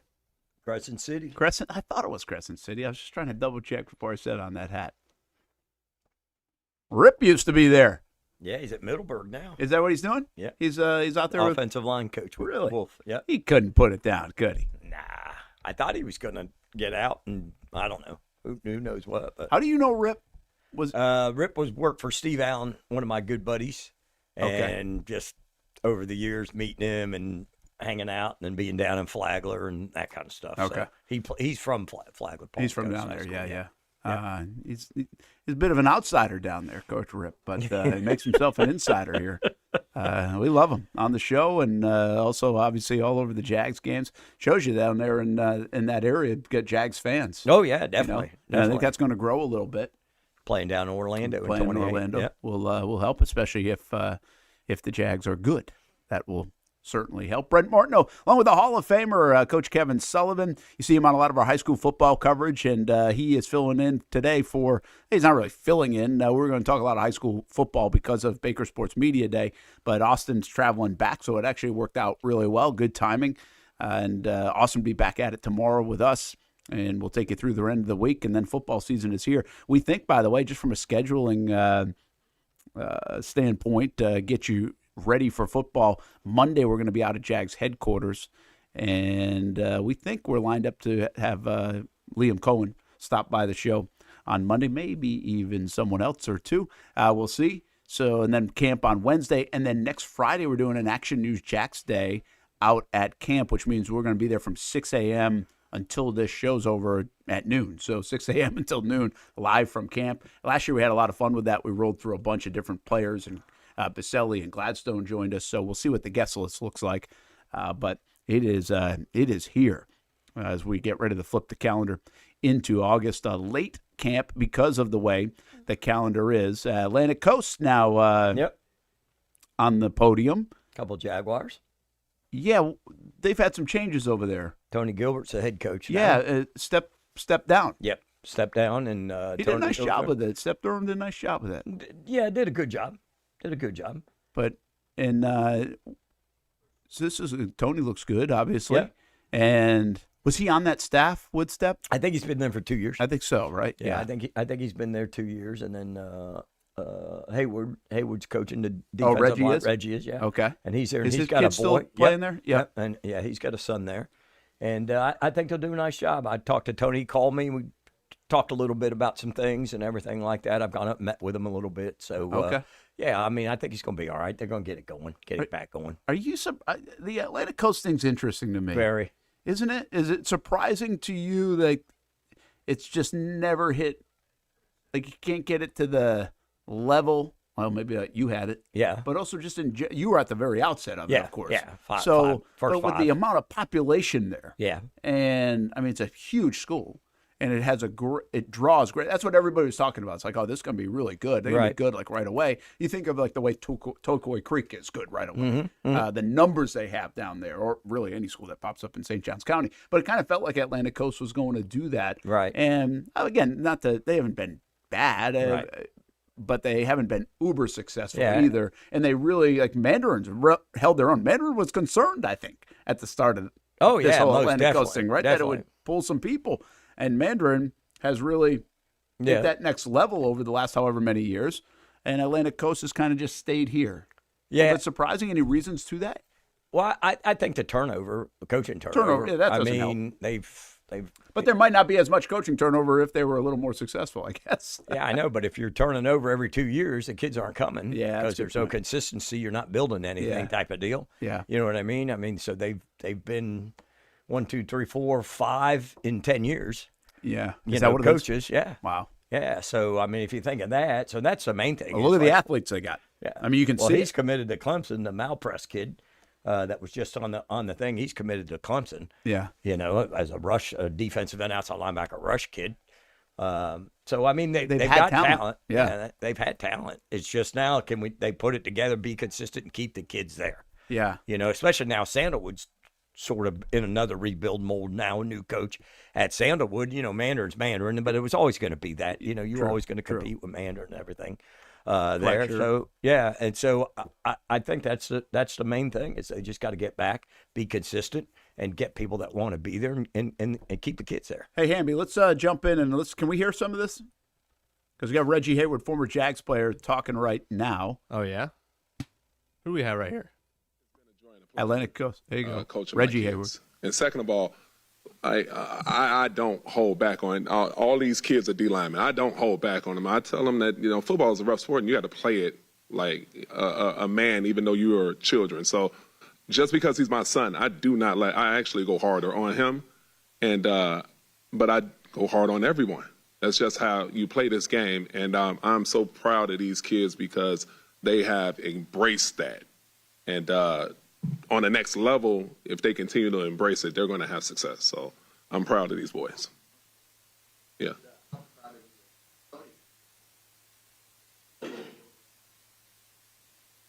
It's always better to coach with people you enjoy being around. Like, I have a long, rich history with Tony. We've had some great games as Jaguar players. That 2007 run when we beat Pittsburgh in Pittsburgh, we had a great time. We had so many memories.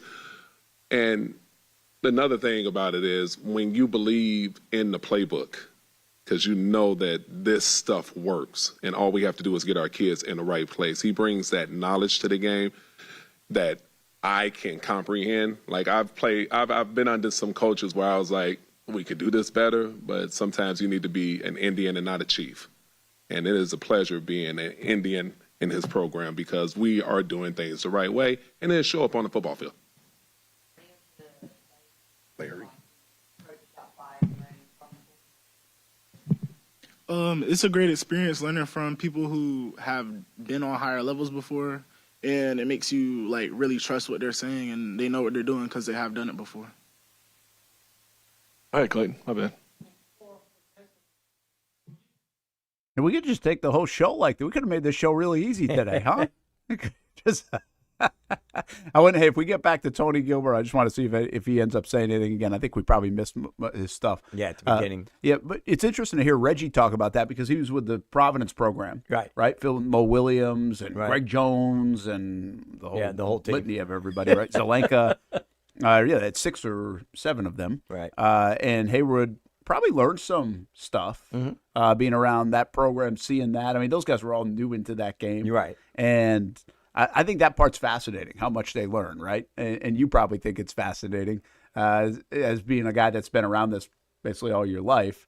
You can be a football player in the NFL. Doesn't mean you can walk in and be a coach. Yeah, and that's 100%. And I think that's what's cool about that guy. And the experience is great for those guys. But again, it's doing the little things, I think, and that's what I think Reggie and Tony are talking about. The kids, it's the little things, the way you carry yourself in the school building, the way you carry yourself in your program, the way you do things on the field, you know what I mean? And I think that's one of the things that I think they can bring the life lessons and help the kids and unify the program and everything. And if that thing, like I said, they could win 5 games this year, could win 10 games, you know, we don't know.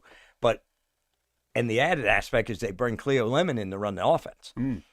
So he's already had success, you know, at First Coast, the 4 years there. He's been coached in college. He's played in the league a bunch. And here's a guy that knows offensive football. And so now you add that element to these 2 defensive guys.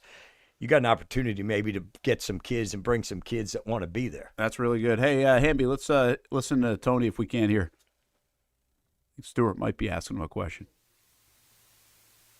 From your level, is there a gap?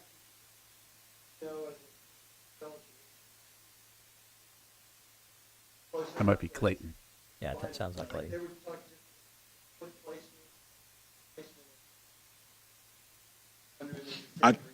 I think it's the same. I think at every level it's fundamentals and technique. Fundamentals, technique, and details. At every level. Yes, sir. Every level. Probably even more at the – well, I'm not going to say at every level it's the same. High school, college, NFL. It's fundamentals, technique, and details. But what's been the gap for you?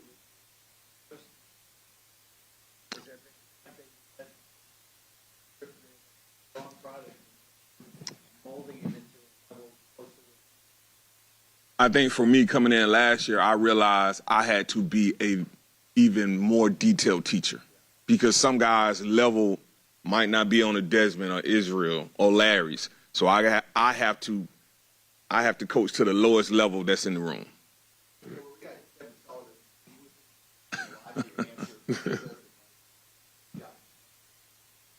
Oh, Sully has been great. He came by the school. We had long conversations talking about fundraising, talking about administration. So him just being an ear has been great for me. So, and he just saying, hey, lean on your administration. You might have to ask for certain things and really push, but he's been great. All right, guys. Thanks so much. Good luck to you. Oh, there you go. Weber getting the Sully question in there. He's right on time, man. He is right on time there. So you weren't lying. You've talked to Tony Gilbert. See, that was a truth test there, I guess. Not that we doubted you. But interesting now, you look at Tony Gilbert, right, who played for the Jags from 2003 to 2007, back on, I think it might have been just a practice squad in 2010, toward the tail end of his career. Also played for the Cardinals and Falcons at linebacker. But then his coaching career, I did not know was this extensive. Georgia, strength and conditioning. Auburn as a grad assistant. Georgia Military College. John Millage Academy, which is probably right there where Georgia Military College is, because in Milledgeville, I'm assuming. Right, sure. North Carolina, defensive quality control assistant. He was at UCF, defensive quality control assistant. He was with the Jags as assistant linebackers coach and inside linebackers coach in 2020 through 2023. Saw some things with Urban Meyer. Georgia State, defensive analyst. And now the high school ranks. That's an interesting path, and I have no idea why and what led to that, but it's a bunch of different levels. Right. And instead of maybe continuing to pursue that pro level or even the collegiate level, has now come back to the high school ranks. Well, and now's a head man for the first time. Yeah, well, I think timing on a lot of that stuff Probably, works. right? You know what I mean? I mean, he was there. He was in the building, and they apparently like him. He's got great knowledge. And I think when they were looking for a head coach, and I don't know this because I was not involved in any of the search or had anything to do with it, but I believe that they felt like had the guy in the building, and with the intangibles with Reggie being there and keep some continuity. Now, of course, they've lost some kids or whatever, but as usual, they probably got a few kids, and now they just coaching kids. Like I tell them, this day and age, you got to coach kids that are there. Yeah. You can't worry about if somebody leaves or somebody comes. You got to coach kids that want to be there and coach them. Yeah. You know what I mean? And so I think they have a good plan. And again, he's going to be learning, because I don't care what anybody says, man. Till you get in that chair as the head coach, it's like 85% everything else and 15% coaching on the field. Because the greatest time of my life as a head coach was 3 o'clock to 5 o'clock when we were on practice. Because it was football. It wasn't. Everything else was a pain in the ass. Yes, exactly. Yeah. And so I think that's where I think they bring a real fresh start, a real way. And I really like what he said. It's just a little details, attention to detail, especially on the high school level. And so many guys, oh, well, he should know that. No, you've got to drill. Well, we've done it. No, you got to do it again and again and again. And if you watch the NFL practice, they'll come off the ball and they'll do that drill like 10 minutes straight. Absolutely. You know, and I think that's what people lose track of. It's not always about scheme and that. It's about fundamentals, blocking and tackling. Well, I think a couple of things. I thought he also said that you have to go, and he wasn't being demeaning to anybody. No. But you have some guys that are just, whether it's IQ or talent-wise, that are on a different level. I mean, you got so many levels in high school football. I mean, unless you're a program that just has 50 deep, maybe St. Augustine, their levels are a little bit closer in terms of gap. But overall, you're going to have pretty wide levels. And he said, hey, you got to coach to that bottom level just so everybody gets it. You can't talk over their heads. Kind of reminds me of like our business back in like USA Today, I learned, or the newspaper business was basically at a third grade reading level. Right. So everybody could read it, right? And I think that's kind of what he's talking about in a sense. It doesn't make you dumber. It doesn't make you worse. It's just that sometimes you're ahead of the game or not ahead of the game. And I got to get to that kid too so I can develop him. Right. Because you can develop some pretty good talent. So I thought that was a pretty good thought process. I also think it's interesting, two fronts here with the NFL guys. We've seen a lot of former Jags now. Yep. I mean, a lot, and maybe not just former Jags, some other guys, but mostly that from the Jacksonville Jaguars. Sure. Really jumping into the high school ranks. And I don't know why that's flooded. I don't know if it's just, again, time and place, but I don't feel like at the early stages of my career here in Jacksonville, even though you had a team here, you had that as much. Right. Now, again, maybe because when I got here in 2008, the team had only been around for 13 years, right. so you wouldn't have as many people. But, I mean, we are seeing a flood of that in the last 7 or 8 years, I think, that have actually hung on. Now, a lot of it's kid-related, right? Yeah. Whereas Mo Williams is going to probably coach until his last kid goes through, and then see you later. And that's great, though. But Brunell did it. Right. Right? And Brunell stuck out even after his kid had graduated, and now look what he's doing. Right? Baselli did it. Mm-hmm. I mean, it's pretty wild that we're seeing this many guys. Well, I think it's a couple of those guys have done really well financially. And so now they want to stay involved in the game, and they've got kids coming up. So what better way to get into the high school ranks and mentor, especially with all the different things going on out in the world. you can get and maybe make a difference and help a kid in this and that. I think that's a cool thing about it. And I really like that group, Tony, Reggie, even Cleo, like egotistically, like they're there is basically what we talked about a little bit earlier, servant leaders. You know, they're trying to help the kids better themselves to get to the next level or better themselves in whatever they're going to do. And that's the thing I think gets lost a lot of times on the coaches is they get so worried about wins and losses. And the parents do the same thing is they get caught up in that and not the whole scheme and the whole picture. And that's one thing I think that they bring to the table is they worked at the highest level and they're going to get questioned. Doesn't matter if they played in the AFC Championship game and one game away from the Super Bowl. They're still going to be guy in the sand. What's he doing? You know what I mean? Like that's the business. That doesn't go away. But I find that interesting that they talk about the little things and the things that need to be done in the program and continue to do that. Yeah, it's wild to me that they would be willing to put up with everything else outside of the 3 to 5, right? To get to the 3 to 5. Like I can see you, it's your living, and right? You're doing that, and you're complementing maybe your teaching salary or whatever, and hopefully now a little more handsomely. But these guys, that's not why they're in it. Like that's not, and they weren't groomed to be in it. So I do think a little bit of it's to give back, a little bit of the juice. But at what's the bad side? You know, it's like how much do you want to handle that? What's the longevity of this? Right. The one good thing is if you do find a couple of guys like Tony Gilbert, or most of those guys won't maybe chase money going to Georgia, right? Or wherever else. Sure. So if you can find some, then you can keep them for a long time, like Ingram, out at Hawthorne, right? Done a really nice job out there.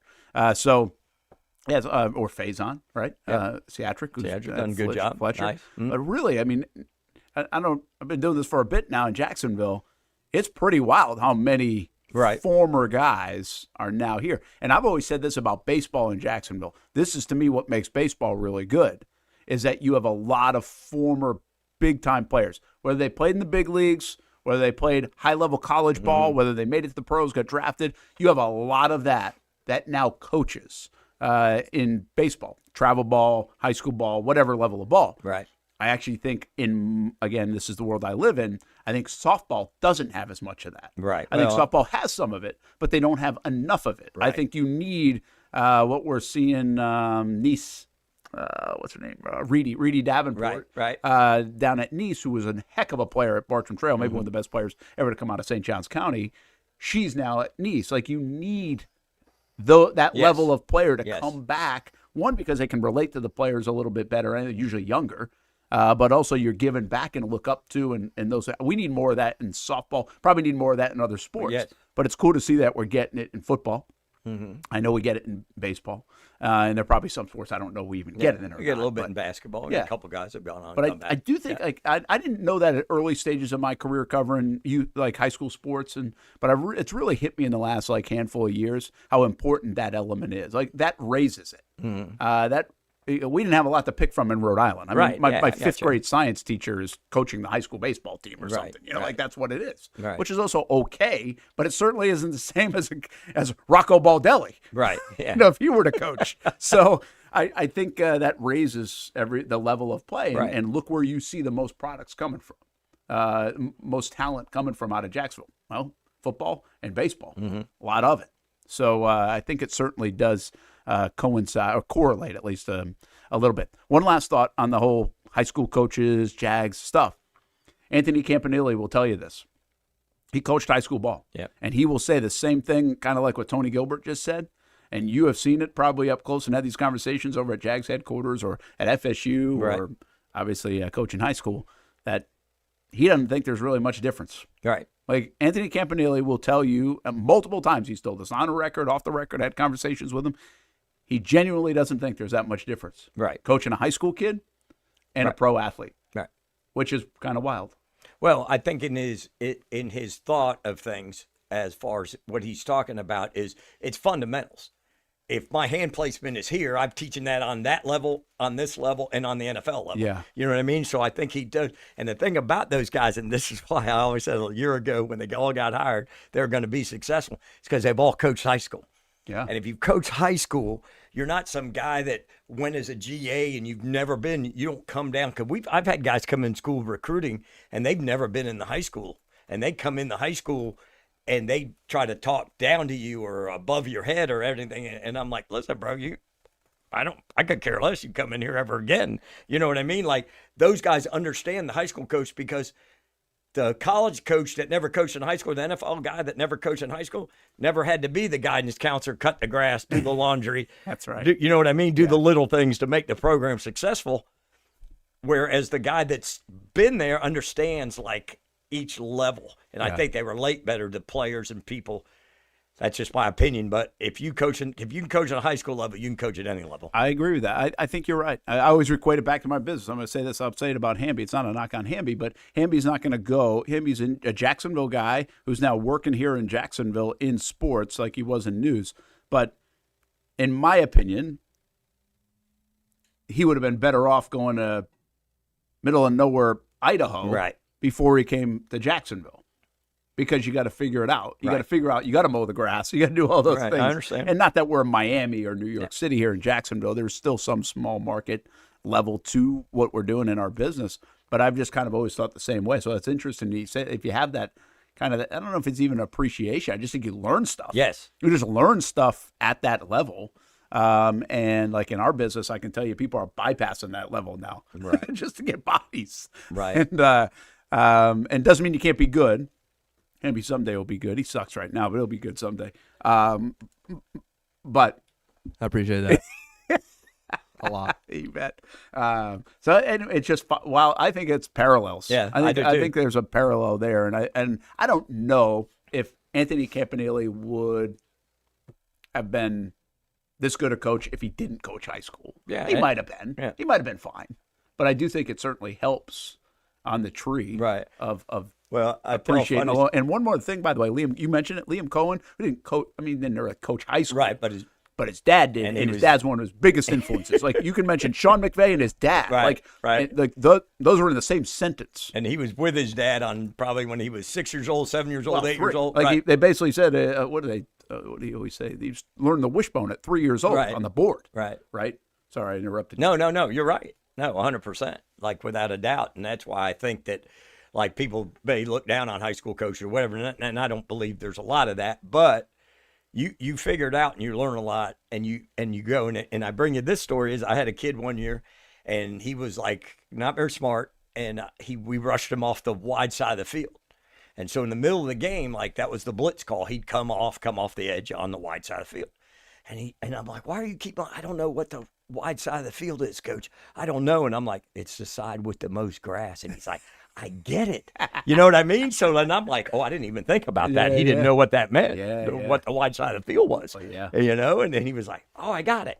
You know what I mean? Like, those are the things you figure out on the high school level. Yeah, absolutely. And then, by the way, very good, because that kid doesn't want to admit he doesn't know what he's talking about. Exactly. Right? So, that's a great call. I love it. I think it's fascinating with all those things. I've got one thing before we hit a break. What's the most? What do you think? Whether it's a play or a scheme or something that still works today that has always worked in high school. Like as a go-to. Everybody runs power. Everybody run plays power, like power and counter tray and power are all. That's to me that hasn't changed since they put the leather on the ground, right? Yeah. That has not changed. Yeah, Wolf Nothing Middleburg really runs changed it. about We it? run it. No, it's just the way they block it. You know, we block. You double at the point of attack to backside linebacker, wash it down, have the H or the Y or the H or the fullback kick out, boom, and it's there. I think that's a play that's been in football for 100 years. All right, the ball's about the 1 yard line, last play of the game. You know, you need a touchdown. Players, not plays. Remember, we've had that conversation. So there's no play that you're like, I'm going to this play. This play has worked 99% of the time. Yeah, I think you're. It just depends on your personnel. I think you're going to run power. I think you're going to run power, a boot off power. You know what I mean? I wish I could find this right now, but I read it last night, and I just glanced it. So, you know, you read stuff these days, and I'm not sure what the hell. Listen. No, I got it. I found it. Here we go. This is going to be fascinating. You ready for this, Hamby? Listen to this. And this is actually wild because of Urban Meyer and the whole QB sneak thing. And now Trevor has done the QB sneak sometimes when they don't want him to. Right. Or it's unannounced or whatever. Doug Peterson didn't like that. QB sneak, actually, that might be a good story. QB sneak's actually been a fascinating thing in Trevor's career, which is pretty odd. The anatomy of the Chiefs touchdown that was never supposed to be. Like, that's... Oh. Well, a fall down trip. The Raiders one? That was almost a disaster. He almost lost that one again. I don't think he called his own number in that one. I don't remember the Raiders before overtime to get it across from the 1 foot line. Yeah, and it was that on like fourth down. Yeah. Gosh, I kind of forget that play. Right? You think of the 2-point conversion. You think about the Vaughn. Yeah, and you think about the record. Kick from Cam. Yeah, I forgot about that play. That's actually kind of a fun thing too. Like, what are the hidden plays from last year? That would be one. No doubt. Right. So, but that's let's write that on the whiteboard. That's kind of a fun story around Trevor. Great story. Because here, if you're not familiar with it, like Urban Meyer is basically, we're like, why don't you run the sneak like here or there? He's just 6 foot whatever, and 6'6", and he said, well, we didn't practice it. Right. It was like that became a thing. Didn't practice the sneak. Like, how hard is this play? Right. He's been running the sneak his whole life. Now, I have heard over the years, not just from Urban, that some people are better at the sneak than others. Like Brady was excellent at it. You wouldn't think Brady could do anything from a run standpoint. He was excellent at it. Obviously, Jalen Hurts is good at it for different reasons. But Trevor's 6'6". They don't want him tush pushing all the time. Yeah, they don't want that. And but you can get hurt. You can get banged up. You get nicked up on a sneak because everybody's coming after you. Right. But the Lawrence Leap has kind of become a little bit of a trademark. So in that conversation, again, Peterson, when he did it against the Chargers, wasn't fully happy with that moment. I mean, he was happy with the moment, but he wasn't fully happy with the moment because his thought was, hey, if the guys down here don't know that you're doing that, you put yourself in a lot of danger that it doesn't work. But we also know the nose of the ball just has to go over it, and he's done that now several times. And then last year, I don't know how many sneaks he had for touchdowns, but he obviously had, he had 9? He had 9 rushing touchdowns. Rushing touchdowns? Yeah. Now, not all of them sneaks, but a lot of them. So anyway, let's put it on the whiteboard because that's a pretty good Trevor angle. The sneak in his 5 years has been fascinating. Right. It's a boring play. I think but they it's called actually been quarterback fascinating. draw at the goal line at least 2 or 3 times last year. Like empty it out. Almost what would be like wild dog. No doubt. Yeah, no doubt. Or wild jag or whatever. All right, so I'm going to read you this. This is how I got on. I saw this last night, and this is from a person named Ryan Paganetti. I almost don't know if I want to see who he is. Oh, he's at 46,000 followers. Wow, didn't know this. Super Bowl winning NFL strategy and analytics coach, former Eagles, Jaguars, and Raiders. Okay. Ryan Paganetti played for the Jaguars? Or maybe his last name. Paganetti? Did he cover him? Yeah, I don't know. So, he didn't cover him. Not when I was here. I would know that name. But anyway, here's what he says. Next time your favorite team faces first and goal at the 1, think about this. Since at least 2000, no NFL team has ever been stopped on 4 consecutive 1-yard sneaks within the same set of downs. In fact, no team has been stopped on even 3 consecutive sneaks within the same set of downs. We also searched over 1 million college football snaps. 1 million. Oh, wow. Holy cow. And found no confirmed example of it happening there either. My sneak until you score model projects a touchdown by the second sneak 87.8% of the time, by the third sneak 96% of the time, and by the fourth sneak 99% of the time. One Super Bowl winning head coach learned of this research and asked me, why would you ever do anything different? If every team employed this strategy, the NFL could see over 200 additional touchdowns on sneak calls in 2026. Running backs and their fantasy managers would not be happy. Isn't that crazy? So this guy's a Doug Peterson guy. He was with him in Philly and then came over when Doug was hired here. What was he in their analytics? Yeah, so it says, since 2016, Paganetti has worked closely with Eagles analytics department to assist head coach Doug Peterson in making data-informed game decisions, and he came over here when Doug was hired. That's fascinating. I'm going to bookmark that one. But it's an interesting deal. Like, right, like that's what, again, you have fourth, what we think of is, what's his name? Damn it. God, I'm getting old. I can't remember anybody's name. Who the hell got stopped on 4 downs from inside the 3 or 2? Jags running back. White dude from Stanford. Toby Gearhart? Yeah. You remember? You remember Gearhart? It might have been like London or something. 2013? I don't know when, but no, it would have been, I think, a little later than that. But he got stopped. Okay. Like inside the whatever yard line. Right. 4 downs. He ran it 4 times. Now, again, he might have run it from the 3 or the 2. I think you should have to retire if you run it 4 straight times from the 1. Well, he might have. He kind of did. He did, actually. I think that was it. 2015. It was 2015 for Gerhardt or this moment. Well, he was here in 2014 and 15, so it's got to be one of the two. Right. Okay. But anyway, I don't know why anybody would run anything different. Yeah. In that respect, like I get it. I get like why wouldn't you just run? It's seems like the safest play. Right. Get the snap and go. Don't go backwards at all. That's the thing there's so many times where you're like, you're in the gun. If you're on the 1 and you snap it back 5 yards, hand it to the running back. So brutal. Yeah. That's why, Brent, we would get pissed when they ran wild dog, and you were all for it, and Austen and I are just sitting here like, why are we snapping it to ETN at the 1? But that wasn't back in the 4. There wasn't many at the 1. Oh, my God. They weren't running you're tic-tacking now. Yeah. Well, I feel like they ran the Wildcat from like the 4, not the 1. Still. They hate it. I don't mind it. I thought it was way more successful than they thought it was. No, remind me if we have Cohen on next week. I'm asking about that. Well, I think he likes it, and you shoved no it in our face. Yeah, I'm going to tell. He's going 6 or 7 times last. I'm going to tell him, be like, these guys hate it. I want to get his response. Why would you take out? I just don't understand why you would take out the threat of Trevor's legs. It makes no sense to me. Well, 6'6" receiving threat when he splits out wide. But I'm waiting. They're going to throw to him this year. They better not.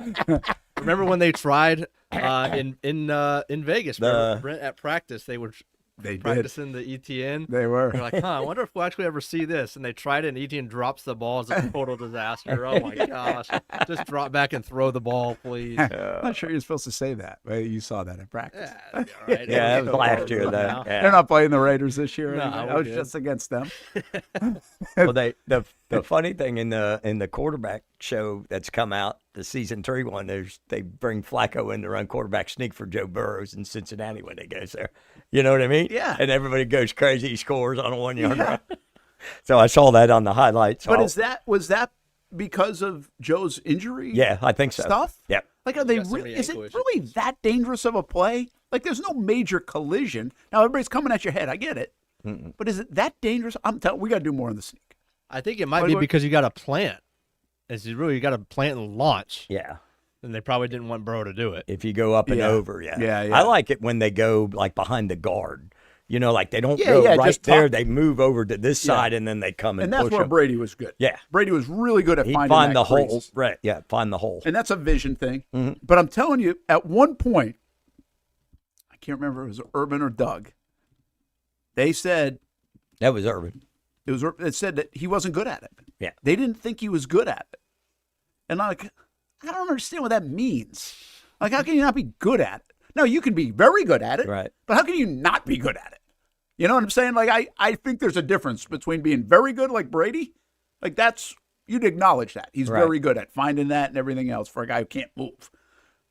But I don't know if it's possible to be not good at the sneak, especially when you're 6'6". Yeah. Well, maybe you're some of that's your lower half and your strength, and Trevor has got stronger in his career. Right? Like if you told me Jaden Daniels was bad at the QB sneak, I'd get it. He weighs 170 pounds.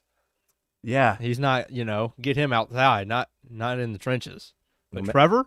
Well, maybe early on because he didn't get underneath center enough because he hardly ever got in center. Clemson, I don't even think in high school he got under There center. might be some validity to it. That's a good point. Maybe that was what he was talking about because that was early on, year 1 and 2, He's mostly, before Doug was 3, and then maybe he's got to take more, get used to taking the snap. They talked about, him turning this back to the defense for the first time ever in his football career like 2 years ago. Yeah, that's fair. Yeah. I can buy that. Mm-hmm. I can buy that. He's not as strong in his lower half yet. Right, at 21 years old. He hardly has had a lot of reps. Although I will say this about Trevor and the reps of under center, never was a huge thing. When Blaine Gabbert got here, remember Gabbert? Mm-hmm. Gabbert had never done it. Right. And it was a thing. And at that time, I think it was starting to become a thing around the NFL because spread had moved, to college so much, and you were now drafting these quarterbacks. And it was like, oh my gosh, how's he going to be able to take a snap? Right, 100%. It's like, this is basic football stuff, right? But the thing is really more what Hamby said. It's actually when you turn your back to that defense, right? And now your timing and everything else that you have to start getting used to. Yeah. So, again, validity to it. But interestingly enough, even though most everybody operates out of the shotgun in their collegiate career, that was not a huge thing with Trevor, like where it was with Gabbert. Right. 8 years prior with Gabbert, it was like, how's he even going to do this? Right. With Trevor, it really wasn't as much of a concern, but I bet he would say, and he's gotten better at it, being able to get under center. And now you are not, I think if you read a lot of the data, you are not, I think Orlovsky's big on this. You are not a good football team on offense if you don't get under center. Right. Like even in today's day. Like you've got to be able to do it. Why? Because of play action, right? Yep. It's just crazy how something that fundamental in the sport could be tricky. Yep. For guys making 50-something million.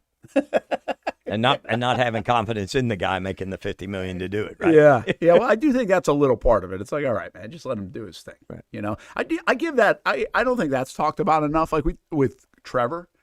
Is he's got a little more like it's whether it's just unwavering confidence or I don't give a damn. Right. I'm going to do this because I think it's the right. Like he's not worried about the consequences. Right.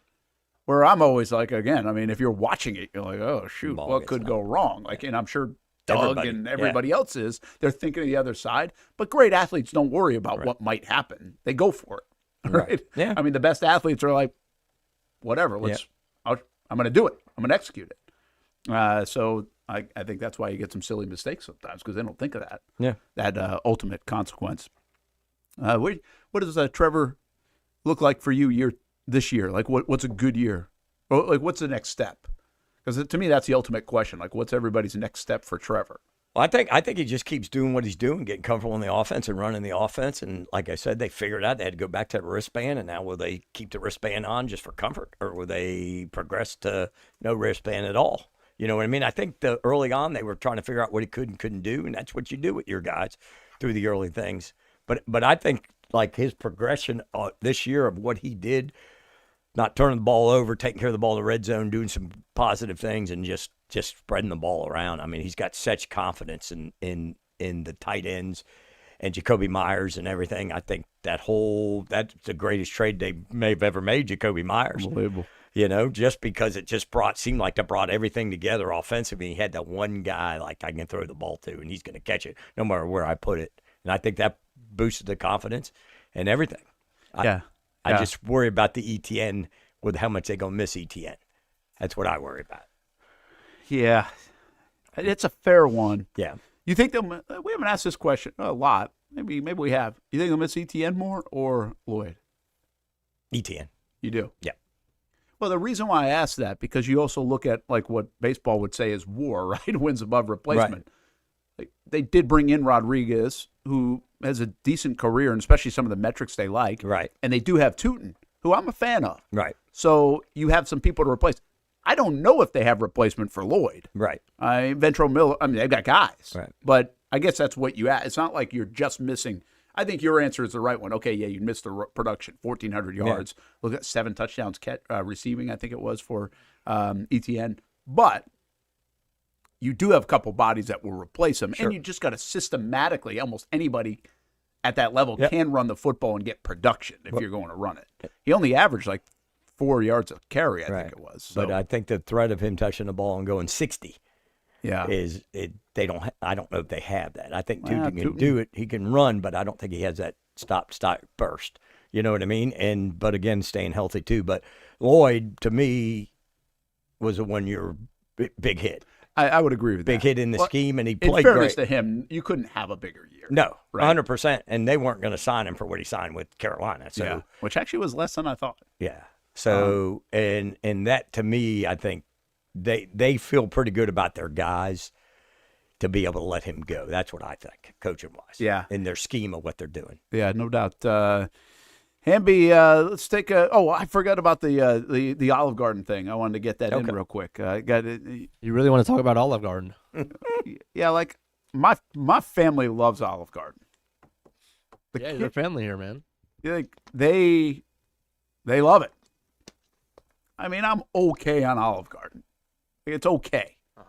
One time it was unbelievable, but it's okay. But my kids, like, they even think the freaking Andy's candies at the end are different than every Andy's candies that ever existed. And that's really what they go for. Y'all are like Olive Garden's favorite customers. Then if they can convince you that their candies are different, they've really got you in their palm. That's genuine. Like they they will tell me, like, I can't win that argument that it's better Right. from Olive Garden. And they usually will talk them into giving them a bunch of them, a little extra tip on there. So Olive Garden has this. It was going viral last week. It was, I think they just came out with it or back out with it. I guess they came back out of it, but I never remembered it where you can, for $100, you get unlimited pasta. Oh, right. But you got to show July ID. That 16th. was the big thing, right? Right. So let's just. Right? Wasn't that the big thing that came you had out? to show you had to have why photo wouldn't ID you, evidence. Why wouldn't you have to show your ID? Brent, there's a lot of things that you could say of other things in this country. That Yeah. Well, that's true. But they don't want you sharing the pass, I guess, right? Yeah, Olive Garden actually replied to somebody who was like, do we actually really have to have it? And they said, the never-ending pasta pass is only for use by the pass holder whose name is printed on the pass. I'm pretty strict about this. That's why you have to have valid photo ID along with the pass at the time of ordering. So they sold 10,000 passes for $100 each on July 16th. Made a quick mint. That's a good. My wife tried to get it. Like, she tried to get it. It was probably good for Ty, especially to put on some weight, right? And she was 70,000th in line. No way. She told me she said 70,000.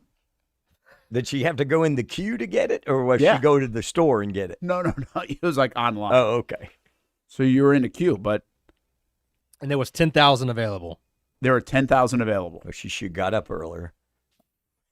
Yeah, that's what I said. It was a 2:00 thing. She was in line, and no go. Now, again, I don't know how many, if they'll do it again. I don't remember when they ever did it before. There's not a lot of information on the. I've never heard of that until last week. You know, I mean, I would doubt, Brent, that there's a whole website's dedicated to the history of pasta passes. Well, they got it on Instagram. That's why they got their Instagram on there. But I clicked both on my phone. This person says and computer. One was $200,000, 200,000 people in line. The other 400,000. Oh wow! There's going to be a resale market for this. If you can change, you can just see it on eBay There for would be. $100 instead of be 500. It's just amazing. But I mean, that is a hell of a deal. I guess if so. you use it for the entire year. I mean, if you go once a week. I heard somebody say, Gosh, like, I wouldn't wish that on anybody to go there once a week. yeah, but I heard somebody say, I don't know where it was, but say one of the methods of this was some people would like get the pass back in the day, and they would, maybe they get their dinner, but if they're not using it a lot, they'd go get one and like give it to like a homeless person or someone like that too, so they would actually be able to do some good with it. All right. But for $100, that's it. I think they need to raise the price. Is my point. Oh, okay. Like this is like a private golf club. I think the price has gone up. Breadsticks and salad. Sully's buying, Rip. Sully's buying. If it was 300, you think y'all would still be in line for it? Steph, that's a good question. Steph would probably be in the line for it. I'm not sure though. That's a good question. I mean, for Ty, though, she's a little more frugal. Ty is too. He might have been like, no, that's dumb. I'd probably do it just to do it. I mean, I did buy $50 Iditarod pass. Yeah, you once, did so. buy the Iditarod. I'll never let you live that down. But you don't have to let me live it down. We got to watch the Iditarod live. Yeah, but here on the we show. did watch that, but we didn't do it this year. We didn't. I wasn't Times renewing are the tough. pass. You had to save up for Olive Garden. That's right. Knowing you wouldn't have the pass. Chandler and Noah, man, they're expensive. I know. And Sully for our high school football coverage. That's right. Let's leave you. Another former Jag, Mo Williams, still there at Providence. And whether we're going to go stay in our division. So we're independent this year. And but after going through our summer conditioning program, I really like my team, the way they've come together. In our Jags 707 event, we competed against 5A teams and held our own. Not only held our own, but we won. And so I'm really excited about the potential of this team. We're thin in some areas, but I think we can go out there and do well on Friday nights. I wish I was thin in some areas. The Mo Williams of the Providence Stallions is part of Baker's High School Sports Media Day. And we will, Baker Sports High School Media Day, we will have more of that coverage. Stuart Weber out there, and he'll have some tonight, of course, on CBS 47 and Fox 30, and then a lot of our coverage on social media throughout the next couple of weeks leading up to the season, into our 5-hour extravaganza with our Game of the Week on the stream, and also 4 hours of Friday Night Zone Blitz coverage. Coach joins us for that. It's going to be a fun high school season. And, oh, by the way, it might be on another platform coming sooner than later that we'll educate you about along the way. Hope everybody has a good Tuesday. Austen back at it tomorrow. Sully. All right, it was fun. Enjoy the beach. Yes, sir. Hey, listen, Let's Go Fishing's on Thursday, so if you catch anything, make sure you send it in. Send a picture to you. Yeah, absolutely. You got it. See what you're doing out by the beach. Tell the missus hello as well. Yep. And hope you have a good rest of the week. We'll see you on TV tonight. CBS 47 Fox 30 Club 904 coming up at 2 o'clock this afternoon with me, O'Brien.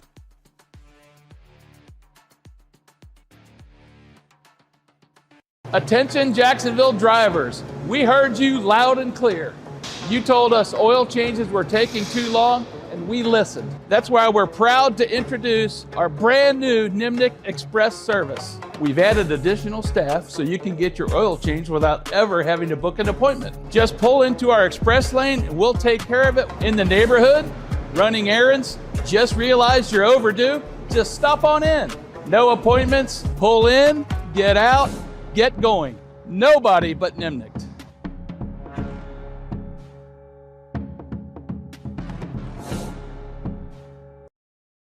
No one does it better, plays harder, or delivers more sports than CBS 47, Fox 30, and streaming on Action Sports Jax 24/7.